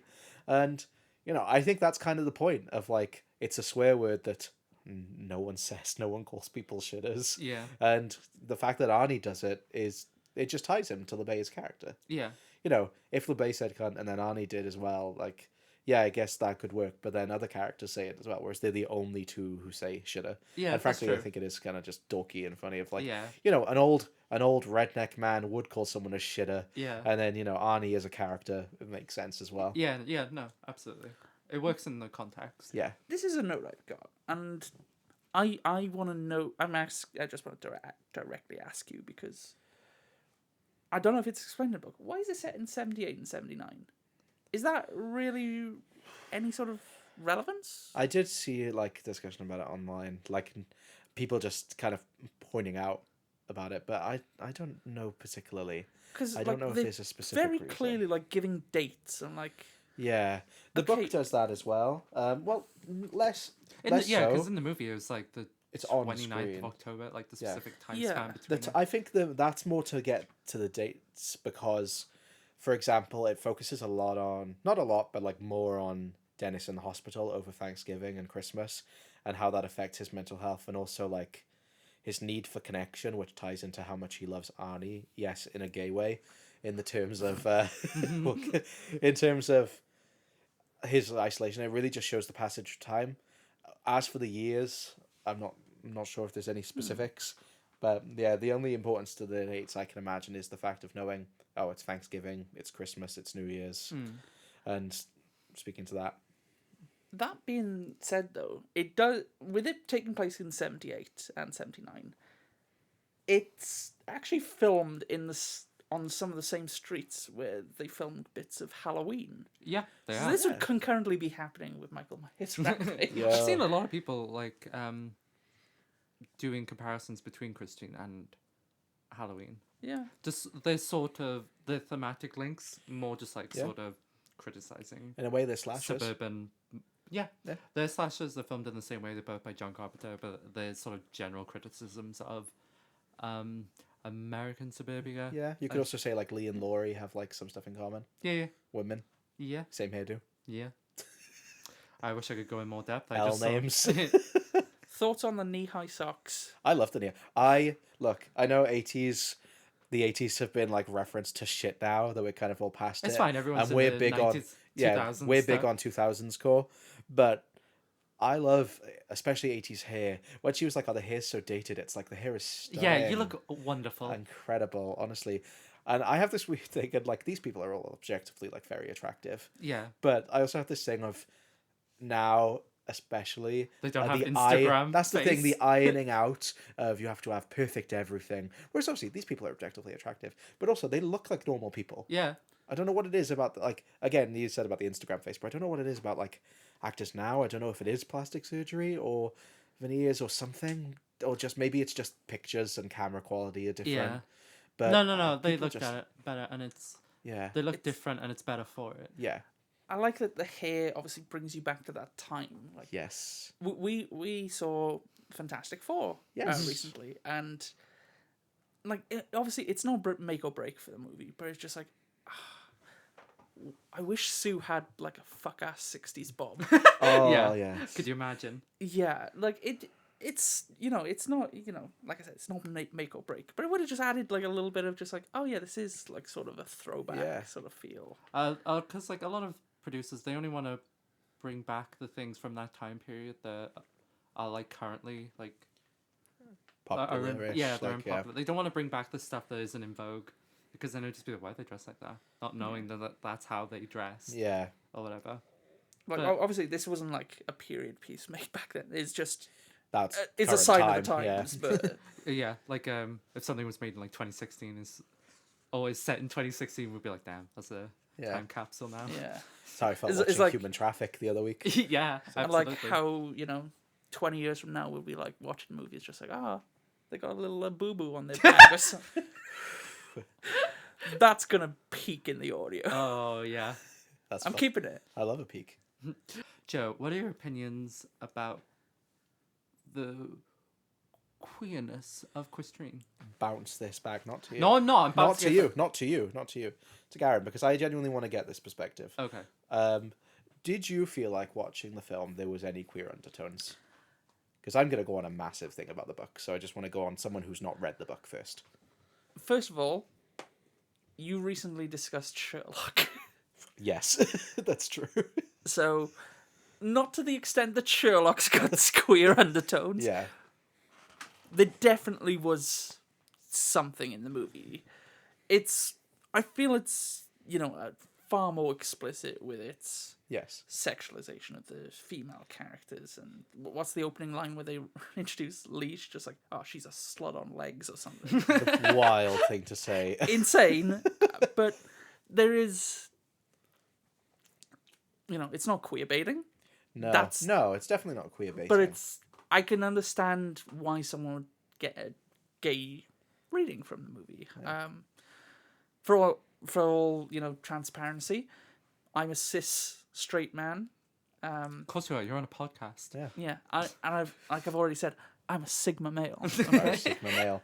That's why I wanted to bounce it Are to there you. Sigma non-binaries? Sigma NBs? Sigma Sigma NBs? Bs. That's a good name for a band. Sigma NBs. Sigma NBs. Alright, stay tuned for our Bandcamp tie-in. Right. Would you like me to go into it? Because Before this will you back go wi- into yeah, detail, I'll go because buck obviously, wild. you're gonna go back wild. It's no A Nightmare on Elm Street 2 Freddy's Revenge. I'll Yeah. say that much. Yeah, actually, that's a really good comparison.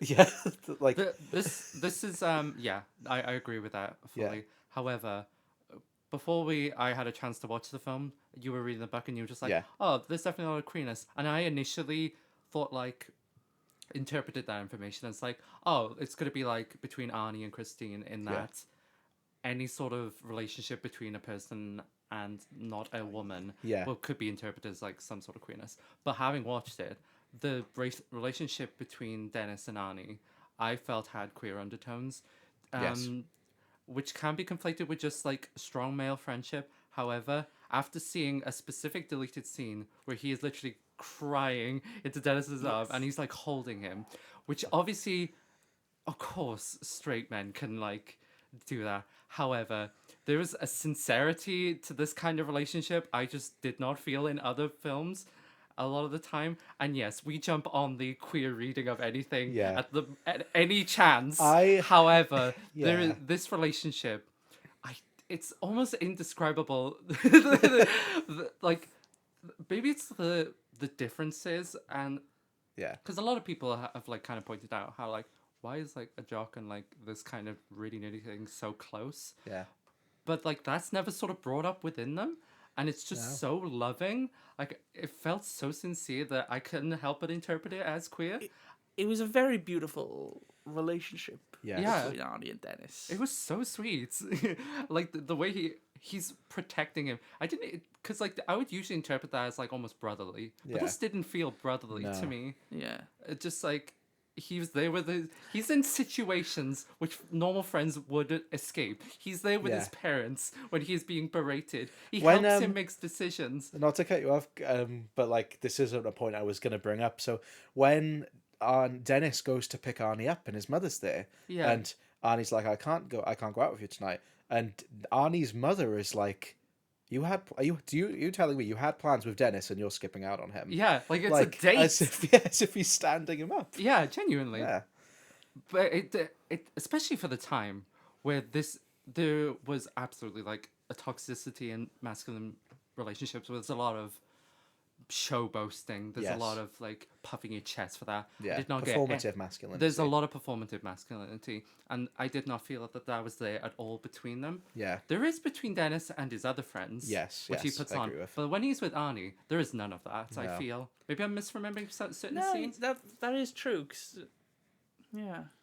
There, but Fascinating. but that's just me. Please, Joe, tell me why there's Right. To talk about the Is film there full-on first. penetration? No, unfortunately, no. Well, they actually, stick I'm a not. silver spud into the exhaust. Actually, in the deleted scene, somebody does stick their dick in Christine. That's crazy. But Arnie? just What? No. no. One of the bullies when Yeah. breaking it just pisses into the. Oh, that's what he was doing. Yeah. I thought he was also taking a shit. To be fair, his face You was shit weird. out of the other end. To just build on the film, because I definitely think reading on the the book floor. first. I don't know. Sorry. No, it's fine. I didn't really. Shitter. I thought this shit conversation was done. To speak on the film, I agree with the aspects of. I think that the added sexualization really plays into what I think does read as a very queer story, because I've always had the opinion that the more mask you act, and not that doesn't mean the more masculine you are, but the more mask you act makes you seem gayer. Yeah. We mentioned Andrew Tate earlier. The man posted a picture of him in bed with 5 women, and he still managed to look like a massive homosexual. And I am saying this as a queer. If you put that much effort into performing masculinity, you look gay. I'm just going to say that outright. And I think that's really present in the film, but I don't want to just talk about the film. I'm going to talk about the book. Yeah. You best lock the fuck in because I'm about to go on an absolute rampage. Is this going to be a segment? Yeah, this is a segment. We need like a little theme tune. Joe's Queer Corner. Or something. Just quick. Joe's Quick Corner. Cool. It's where Joe talks about being gay. I don't think we're going to get that in a lot of them. I'll get that in some of them. In some. Do you remember that? Do you remember? Do you remember what I just sang? I do. Joe's Queer Corner. Yes. Joe, come on. Are we singing? Yeah, yeah. I was singing as well. Yeah, yeah. Joe's Joe's Queer Corner. It's It's where where Joe talks about being gay. Right, cool. The opening line of the book. This is the story of a lover's triangle, I suppose you'd say. Arnie Cunningham, Lee Cabot, and of course, Christine. There is a second love triangle present in this book. Arnie Cunningham, Lee Cabot, and Dennis Gilder.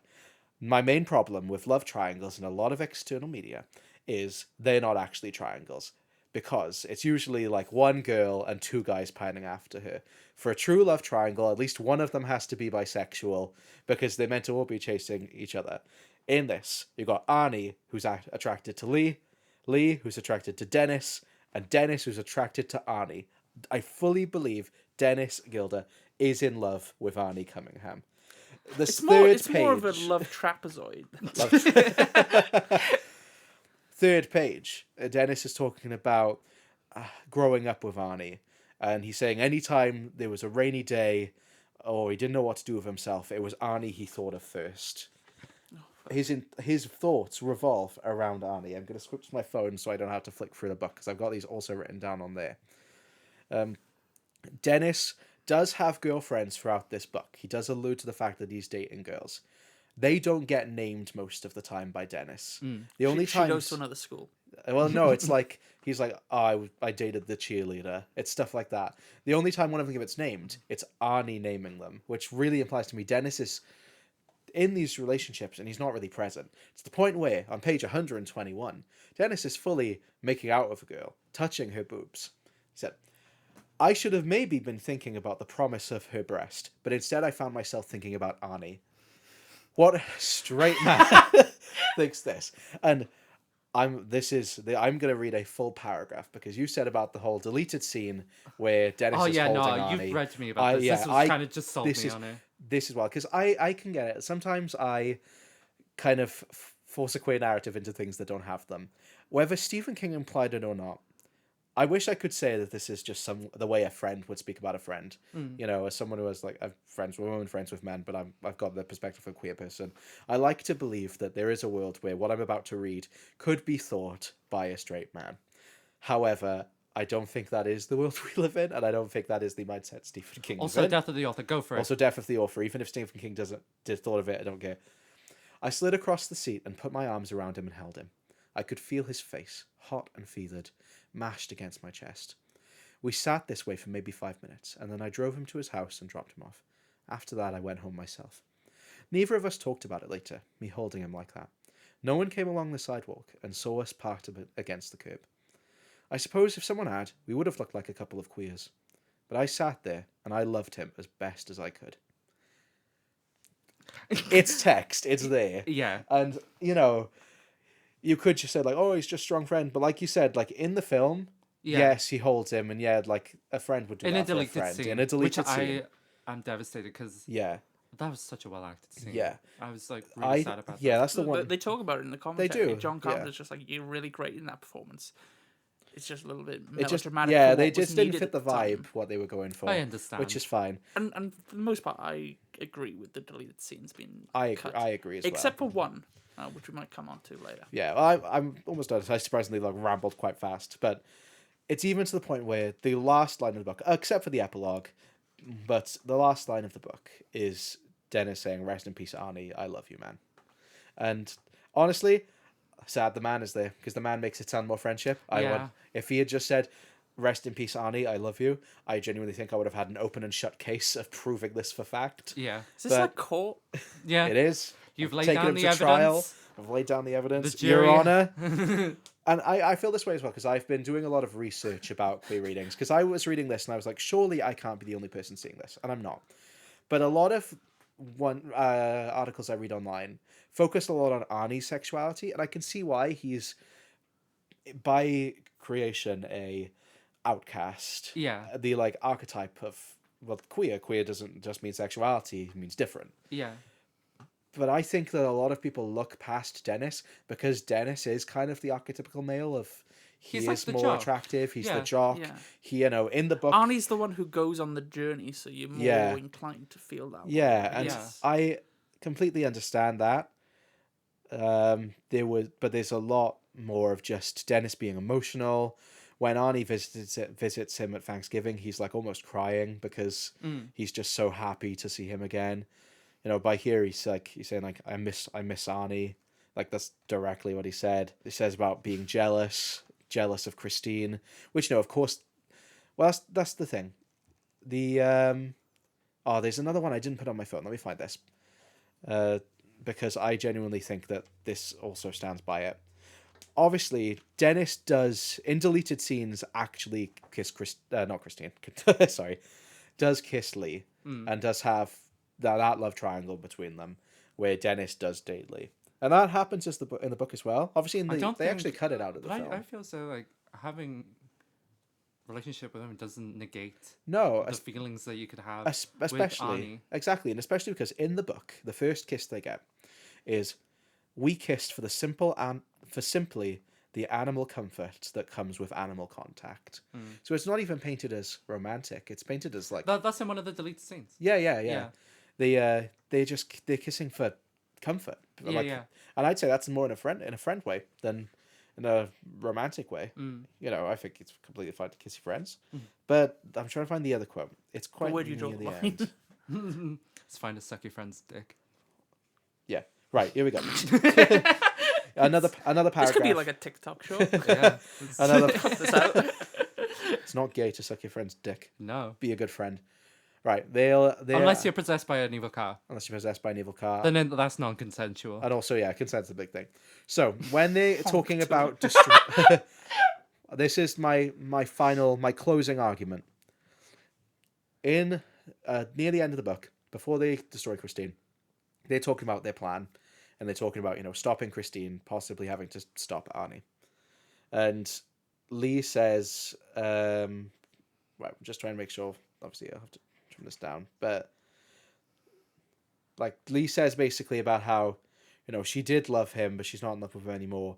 But she doesn't. There we go. I loved him, I really did. And once you start loving someone, I don't think you really ever get over it completely, do you, Dennis? And then Dennis thinks, I thought of the years, the summers reading and swimming and playing video games, the ant farms, the times I kept him from getting killed, and all the ways kids like to kill the outsider, the ones who are a little bit strange, a little bit off the beat. And then I'll skip a couple lines to go down. And Dennis says, no, I said, and I suddenly put my hands over my eyes. I don't think you ever do. I love him too.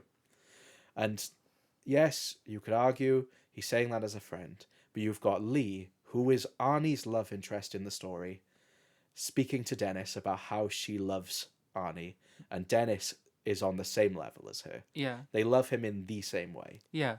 And that is my closing argument. Christine is one of the best queer books I've ever read. Purely in the sense of I love a tragedy. Yeah. Like, there's no penetration, but honestly, the build-up is better. The build-up is always better than the actual penetration. You got the sodomy scene. They got the sodomy. Well, if anybody wants to woo Joe, Yeah, it's not all about the it penetration. needs to be a long con. No, I don't want any of that physical shit. Unless it's holding your face to my chest and I can feel the heat through it and that shit like that. So yeah, when I started reading this, I was like, oh, it's a little gay. By the end, It's like I that. feel very strongly about this. Yeah. So anyway, thank you for listening to my ramble. That was Joe's Gay Gay Corner, Corner, where Joe talks about being gay. I'll see you again when we cover it. I'll see you again when we cover. I'm sure Shawshank's a little gay. Maybe. Oh yeah, he gets like raped Yeah, I will not be bringing. We that will talk about Shawshank next week. soon. next We'll episode. talk about Next week. it somewhere down the line. Yeah, I will not be It's not bringing set in back. stone. I will not be bringing back. but what are your thoughts on that? Shawshank. You've provided a great case. I may need to review the evidence.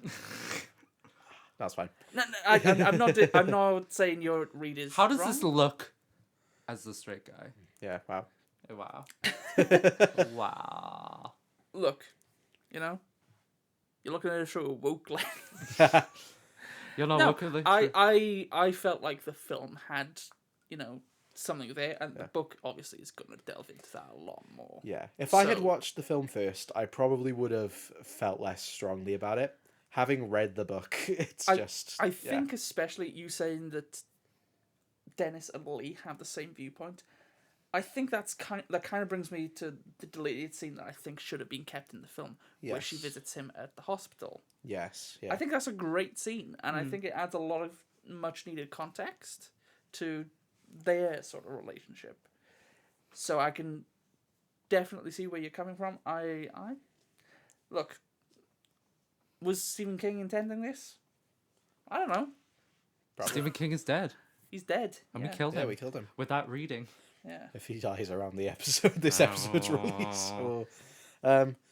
Yeah, I agree with you in terms of that deleted scene. Just going to deleted scenes from that. I think that I would have liked to see the holding scene, but like which they did film but cut. But also, I don't blame them for cutting it. I do think the film works without it. I just think it shows a side of Annie you don't really get to see. Just him just like Yeah, the breaking breaking down. I agree with that. But I agree especially, I feel like they cut out a lot of Lee and Dennis's relationship in the film. And I think that... Yeah, if there's a it's- criticism I have, it's yeah. like their relationships is bare bones. So I think the hospital scene, but also the scene of them getting food and like them sharing that comfort kiss, especially the way that's shot with... it's almost shot in the exact way it's written. In the book, it's like they didn't see that the Plymouth had pulled behind them. And in the film, the second I saw that shot of them sat in the car, I was like, they're going to do the exact shot of Arnie is going to come behind them in the car. So I think that could have probably kept in as well, just to sort of continue to build that I guess it would have brought a bit of thing. stakes. Yeah, just to build that gap between them. I don't blame them for cutting them out necessarily. I think the film works as it is, but out of all the deleted scenes, those are the couple that I think would be worth keeping. Whereas a lot of the other ones I think are fine. Especially, this is not going to really go anywhere. This is a very isolated point. So obviously the book goes into a lot more detail about the transformation and him literally being possessed by LeBay. You know the deleted scenes with the signatures? Yeah. Do you know what that's about?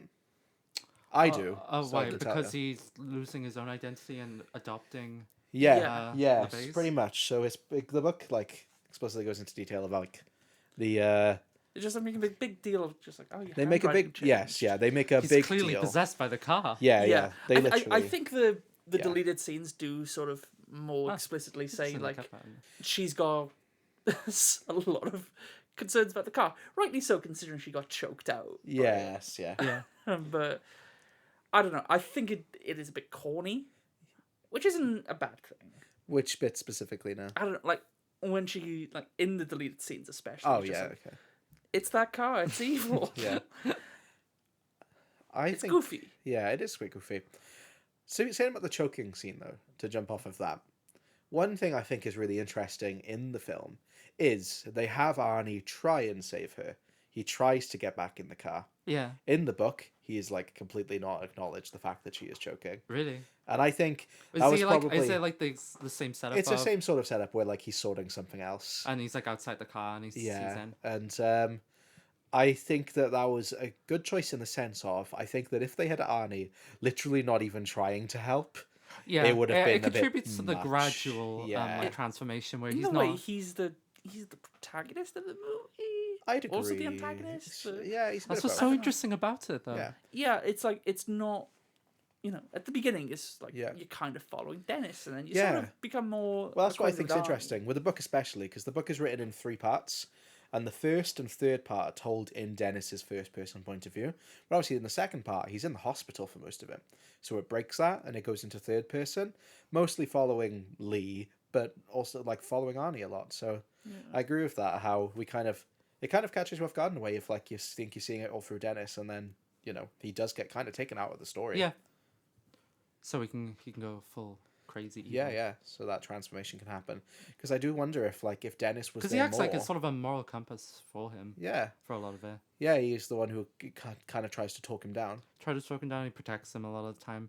So as soon as he's out of the picture, he can just go Ape shit, basically. Yeah. Now, I just want to quickly talk about the music of the film. Oh, yes. So we're talking about the but also the That was good. Thank you. The writer worked directly with the music supervisor to fit Yeah. them into the script and see Yes. which ones they could secure.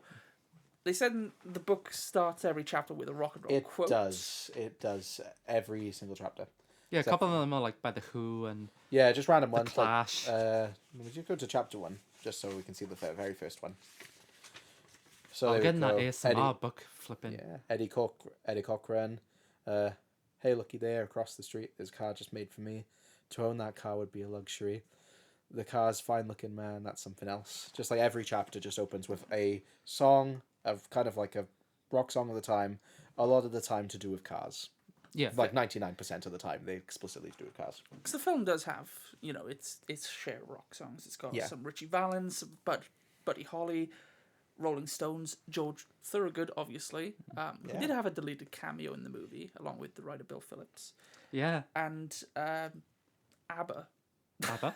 ABBA did have a song in the soundtrack. Yeah. Was very it in the film? briefly. Yeah. Was he? I can't remember. It wasn't like A big scene. I from what I recall, it was diegetic to the scene, so it was okay. just playing in. Yeah. But But it really, also, John Carpenter and Alan Howarth, their score. it's great. Incredible. I really like it. It's not my favorite of his scores. But it's still great. Obviously it everyone adds says about texture. Halloween. Yeah, it adds texture to all the scenes. It's a very good supporting soundtrack, whereas like Halloween, I think you can listen to Well, that outside of. Well, context. even he often puts down a lot of his scores as just saying they're wallpaper, but I don't think that's a criticism in a way. Because I think the music's there to boost the scene, and I think it does that really well. Yeah. And obviously you get the sound of the car, which I guess is like more sound design than necessarily soundtrack. Yeah. But I think if we're going through the soundtrack, Show Me itself is that scene and that track is the highlight Yes. of the movie. It's I don't have much of a language to speak in terms of music. Yeah. It's not really my area, whereas you might have a bit more you can share on this. Oh yeah, it goes through a 1-2-4 chord progression. Yeah, I don't know. But like you can Well, tell his it's thing- John Carpenter. Yeah, of course. It's you his can usual feel his MO. fingers. It's the synthesizers and it's Wah, wah, wah. Yeah. But his use of synthesizers are so incredible for building tension, because like a lot of the time you don't even notice them. But they do just add this like dread to like any scene where they're in it. And just speaking of like the rock and roll soundtrack, really helps obviously homage to the 1950s that the Christine was like built in Yes. as well. But it's also, they create really good contrast to like say when Lee is being like choked, or when Christine is getting the shit beaten down. That made me really sad. I know. When Maybe the music- maybe I've watched Herbie too many times, Yeah. but anytime When the you music am was from- Herbie playing- Goes Bananas. when Herbie goes Yeah. bananas when he gets thrown off, God, it's horrible. That scene kills me. No, genuinely, when Why didn't they do that to Christine? Because she would just drive out like Herbie did. honestly, yeah, no, legitimately, the destruction scene when her music started playing and then he just smashed the radio made me feel really bad for her. Yeah. Which Like is even interesting. yeah. It's not to overanalyze that aspect, but the whole that's the whole thing. Anthropomorphizing the car. Yeah. It makes us feel kind of bad that she's getting Yeah, fucked even at up. the end, I was like, when it was saying like, when she gets crushed, Yeah. by the bulldozer, and like her face goes on, it looks like a sad, like she's destroyed face. She's anthropomorphized. She's got Yeah, teeth. she's got teeth. She's Yeah, that looks so great. I was Yeah. losing my shit when that happened. It's like, yeah, baby, go bite them. that's she's nasty, but she didn't deserve that. Obviously, they interpret it differently in the film, but like there's mention of the book. It's quite near the end, actually. I think that it's might even be in the epilogue when they reference like the fact that this could happen somewhere else. But the explicit thing someone says is like when they're hurt by the car, is they said, "Oh, it bit me." Yeah. And I thought they referenced that like especially when the bonnet closed as well. Yeah. That's kind of like interpretation of her like being an animal, literally biting. For, It's like, funny defense. because there's a scene in one of the Herbie movies where Herbie has teeth under the hood. It's one of the scariest things I've ever seen in my life. Which one's that? I don't remember that It's one. one of the 60s ones. Oh, right, that sounds terrifying. I was like a big Herbie fan when I I'll was be a honest, kid. I've only seen Fully Loaded. I need to show you this scene at some point. Honestly, And I've obviously seen that scene. Oh, yeah, because Go I for showed that. it to you. Listen, man. You've shown that to me a lot. Because it is the greatest scene in motion picture history. I did cry when I felt But, yeah, I forgot what was going. But Yeah, sorry, I did kind of cut you off. But no, exactly. It all adds together. This is like a beautiful building block of. oh yeah, I wanted to talk about like how they choose to like characterize Christine and whether, because like the obvious thing is like, oh, she gets jealous when Arnie's with, Lee. yeah, Yeah. but at the end, I feel as though that relationship gets kind of vague because obviously Arnie eats shit and falls out the windscreen, and then she continues. So I'm just thinking, is Christine just using Arnie for her own means? I think I interpreted that specifically as, especially because Christine is a conscious being in this, whereas in the book it's not Christine, it's Yeah. LeBay. I interpreted that as rage because Christine shuts off for a second after Arnie dies. Yeah, And the way she reverses at Lee and smashes into that pillar yeah. almost feels like that switching off This is her it's kind like of a breaking revenge. down. It's like a revenge. Yeah, of her thing. going like seeing Arnie die, her switching off for a second, and then thinking, I'm gonna fucking kill these two. Yeah. And like even that shot of after she's fucked up and she's being crushed, no matter how slow she's going towards Lee. Yeah. And I see like, oh, that's something that's actually really relevant. So in the book, LeBay, the spirit of LeBay is trying to get Lee. Yeah. Like that's an aspect of it. He like him sexualizing her, him using Arnie to get her, both in a physical sense, in an ownership sense. So you could like, if that ghost aspect was present in the film, I guess that's how they would be demonstrating it. But because it's not, I definitely see that. I interpreted that as Christine. She did love Arnie, and she was just furious Yeah. because she's a fury. She's Yeah, Plymouth Fury. she's portrayed as like a corrupting force, but at the same time, there is like, she's replacing Dennis, but in like a much worse way. Yeah. She's like, she goes for revenge for his bullies. Well, I guess you could sort of interpret it as like they obviously destroyed They her. destroyed her as well. She's just doing what Dennis was doing for him earlier in the movie. Yeah, exactly. She is, yeah. But to a much more extreme degree. Yeah. Yeah. I mean, he had a switchblade. That scene is like way later in the book, and I thought it was genius that they were just like, put this at the start of the movie to kick it off. Yeah. Like, you don't need all that build up with the bullies. The second there was like, oh, is this the switchblade scene? He pulled it out. It's like, that's great. You just have it here. It just establishes where we are up front. Yeah. Great. I did want to ask, like, the name Christine. Mm-hmm. Obviously, the name, It's a Christ allegory. it's named for George Romero's wife, because the idea for Christine came to Stephen King while he was working on Creepshow with Romero. Now, I don't know. It's just the name Christine. Something about it. It just feels right. Yeah. It might just be because does. we're so used to it. Like it's. Yeah. You It know, feels, I've not it feels seen. I hadn't old-fashioned. seen it before, but I was used to it. It But feels old-fashioned. yes, But in a I think weird that's way, it. I Like also feel classic. like it feels like an old-fashioned name that could be brought back, though. Because there are some old-fashioned names that you like don't really hear anymore. Yeah. But if I met someone called Christine, Yeah. like there's, I mean, so many names are derivative of it. Christy, Kirsty, like Yeah, all absolutely. derivative of Christine. Yeah. Interesting how we were going to start this podcast with a Carrie, Stephen King yeah. adaptation of a girl's name starting with C. Carrie. We just love the ladies. We do honestly, love the ladies. we do Stephen love King the writes ladies. women so well. Yeah. Legal reasons that was a joke. We'll get to it eventually. Yeah.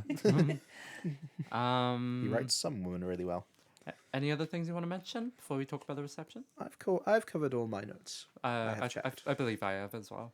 I think I've covered everything I really want to say. There's like some bits here and there which are not really super relevant, but I did just want to point out the release of this movie I watched. I believe you did as well.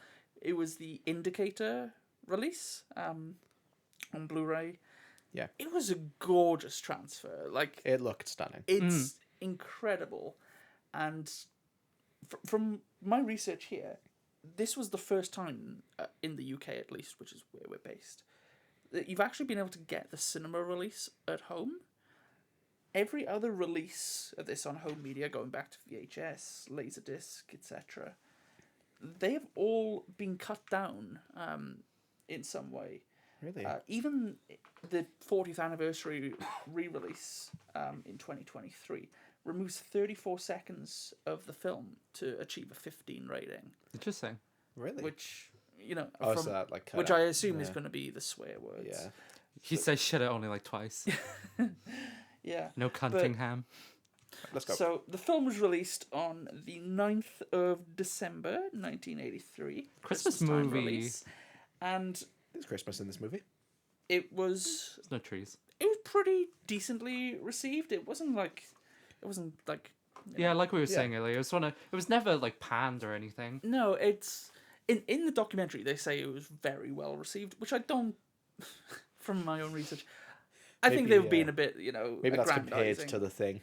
But you know, Yeah, it was. it's It just like, wasn't. oh, thank fuck, I haven't got to lose my career now. Yeah. It wasn't like a major success. Like the box office was pretty decent. It, you know, on a 9.7 million budget, it got 21 million back. That's a decent return. Nothing Yeah. like, you know, they're not going to be like, oh, let's do Christine 2. Which is interesting because they did. We'll make the Christine They musical. did. They mentioned it in the commentary, and obviously the book and the film kind of have different possible hints at sequels, but the book just has an epilogue. It doesn't imply Christine will come back. It just implies that this could happen with other cars, and obviously the film has. After she's been turned into a cube, which I love cars that get crushed into cubes. I love cubes. It Have I has, got a movie it has for her you? moving a little love bit. Wall-E. Yeah. Oh, I love Wall-E. Has her moving a little bit. But yeah, no, there is no sequel, not book, no film. You know? Which kind of brings us on to, they announced a remake in 2021. The from Blumhouse. Love Blumhouse. Love Monopoly is on horror. Now, To be since it was announced, Yeah. no development. No. And I think the director At least not announced. I think it's either the director or one of the main producers has got me tooed. So Simple. Good. good. Good that they, you know, they Oh, got right, outed. right, right. If that Not stops good that it- they did that. Yeah. If that stops it, then good. Yeah.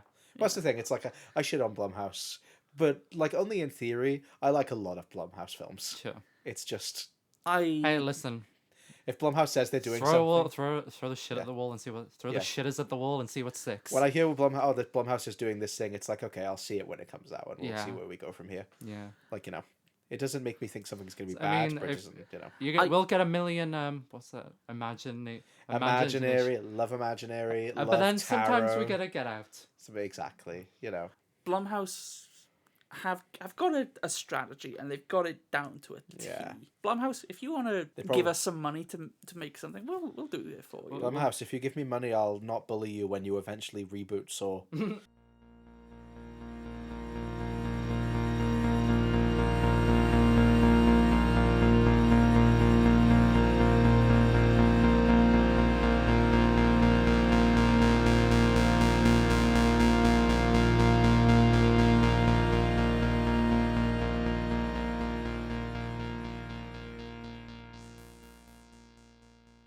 The Honking. The honking. Honking? I've watched this for this. Have you seen The Honking? Which is the honking? This is now? the Futurama Oh episode. yes, the I have references. seen the honking. I haven't rewatched it, but like the second Viv described it to me, I remembered it all. Like I can It has remember been years since I've gone back to watch Futurama. This episode was a joy. It was Yes. really funny. It I was. love I Futurama. forgot how many jokes a minute.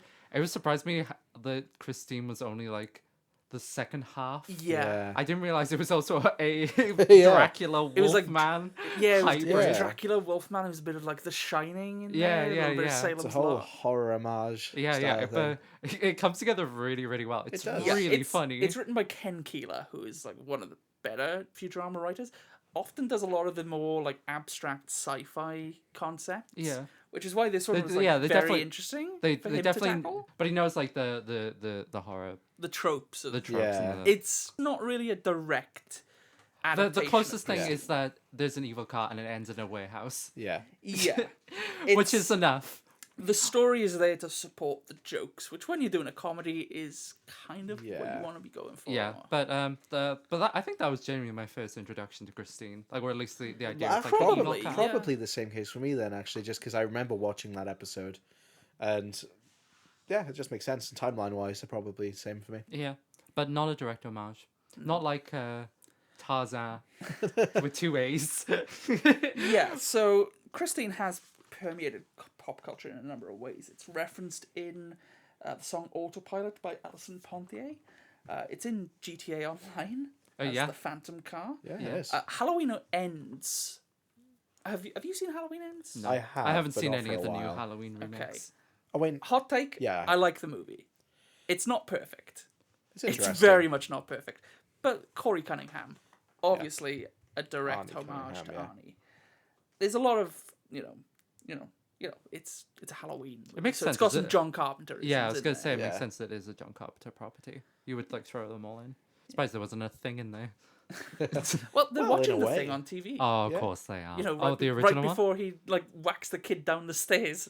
Yeah, the opening of Halloween Ends. Is Halloween fantastic. Ends. Honestly, I thought it was quite funny. I'm mixed on some of the things. I like it more than most people. I like it more but- than Kills. Oh, I much prefer it to Kills. But the opening sequence of the kid is great. I love the edit where they put that one scene from iCarly in there. Give it. Yeah. But also, there are two things I do want to mention. First of which being a Oh, yeah. Twilight Zone episode I know called about You this. Drive. Yeah. Obviously, this came out before Christine, and it's not really, obviously it's not a parody because it came out before.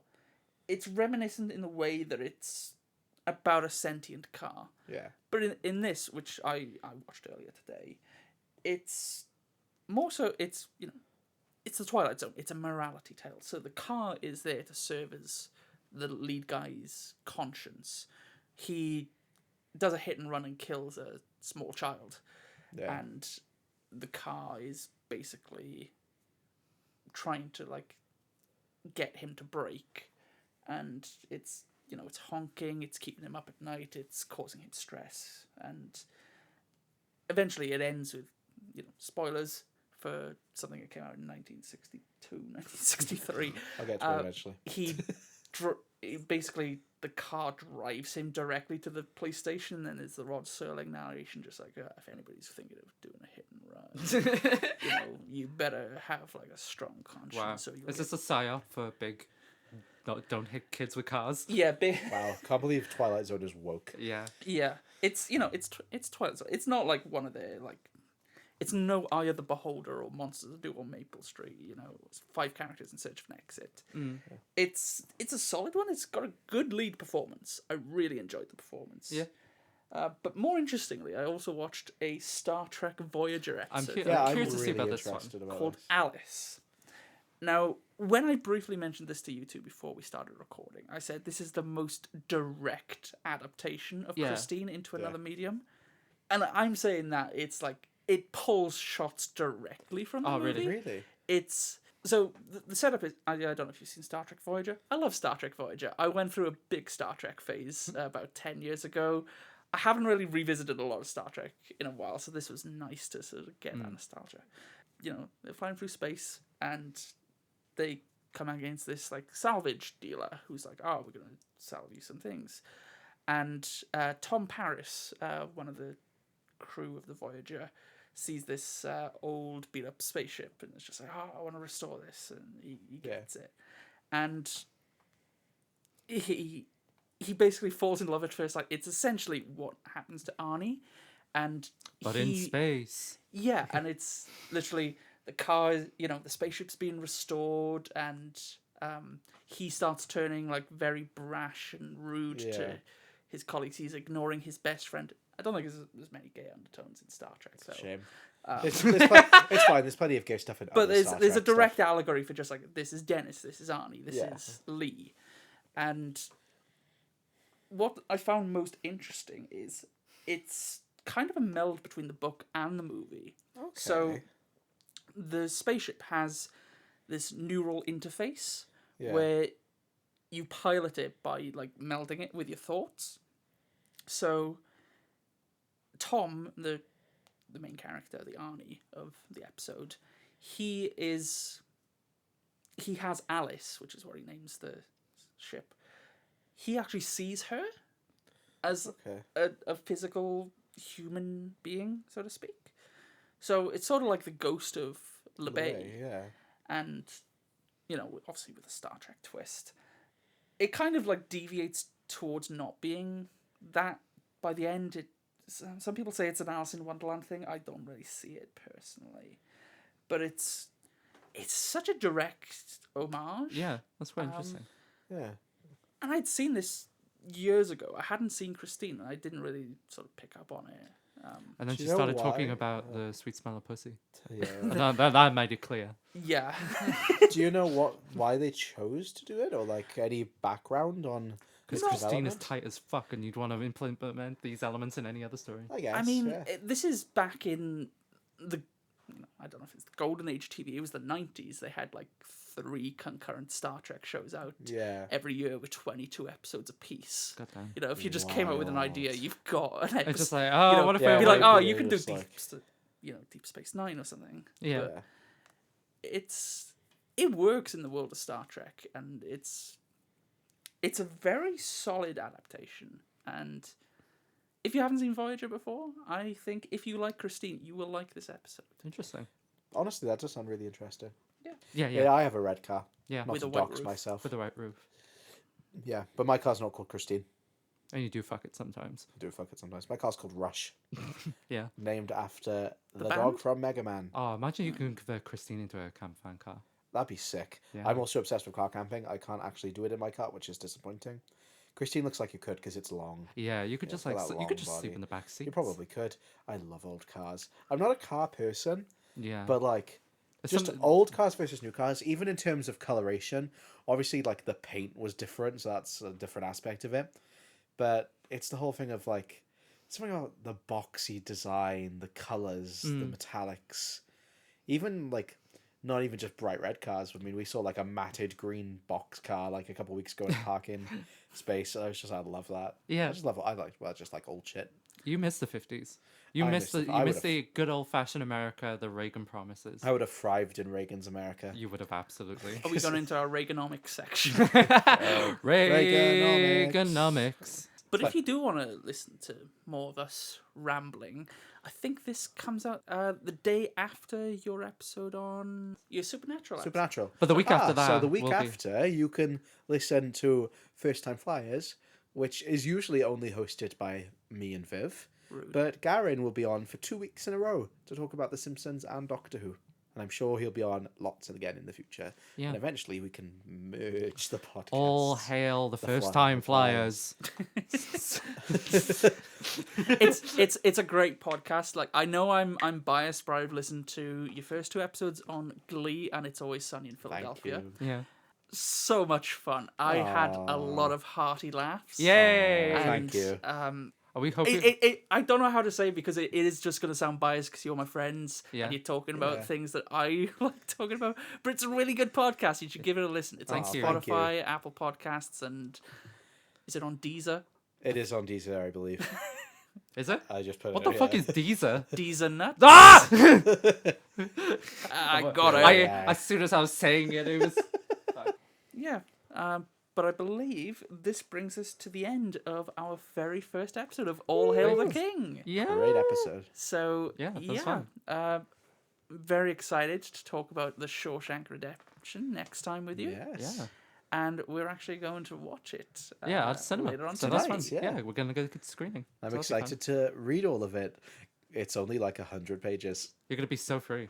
I'm You're gonna gonna be so free. not know I what have to do. so with much yourself. time this week to read to Beast edit Quest. our other podcast. To edit our podcast, read Beast Quest, and make content. Right, to make a YouTube video. So I Yeah. want to make one this week. Do you want to shout out your video since it's kind of Christine related? Oh yeah, so my YouTube name is Joey Reese, and I'm currently working on a video because, like you could tell from the way I was speaking, I really loved the themes of Christine, even if the queer implications aren't text, more subtext, or death of the author and all that, like we went through.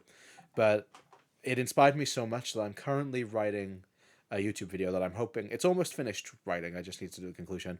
I'm hoping to film this week. So in the next couple of weeks, I'm going to be releasing. At the minute, the working title is Christine, and I'm split between two titles.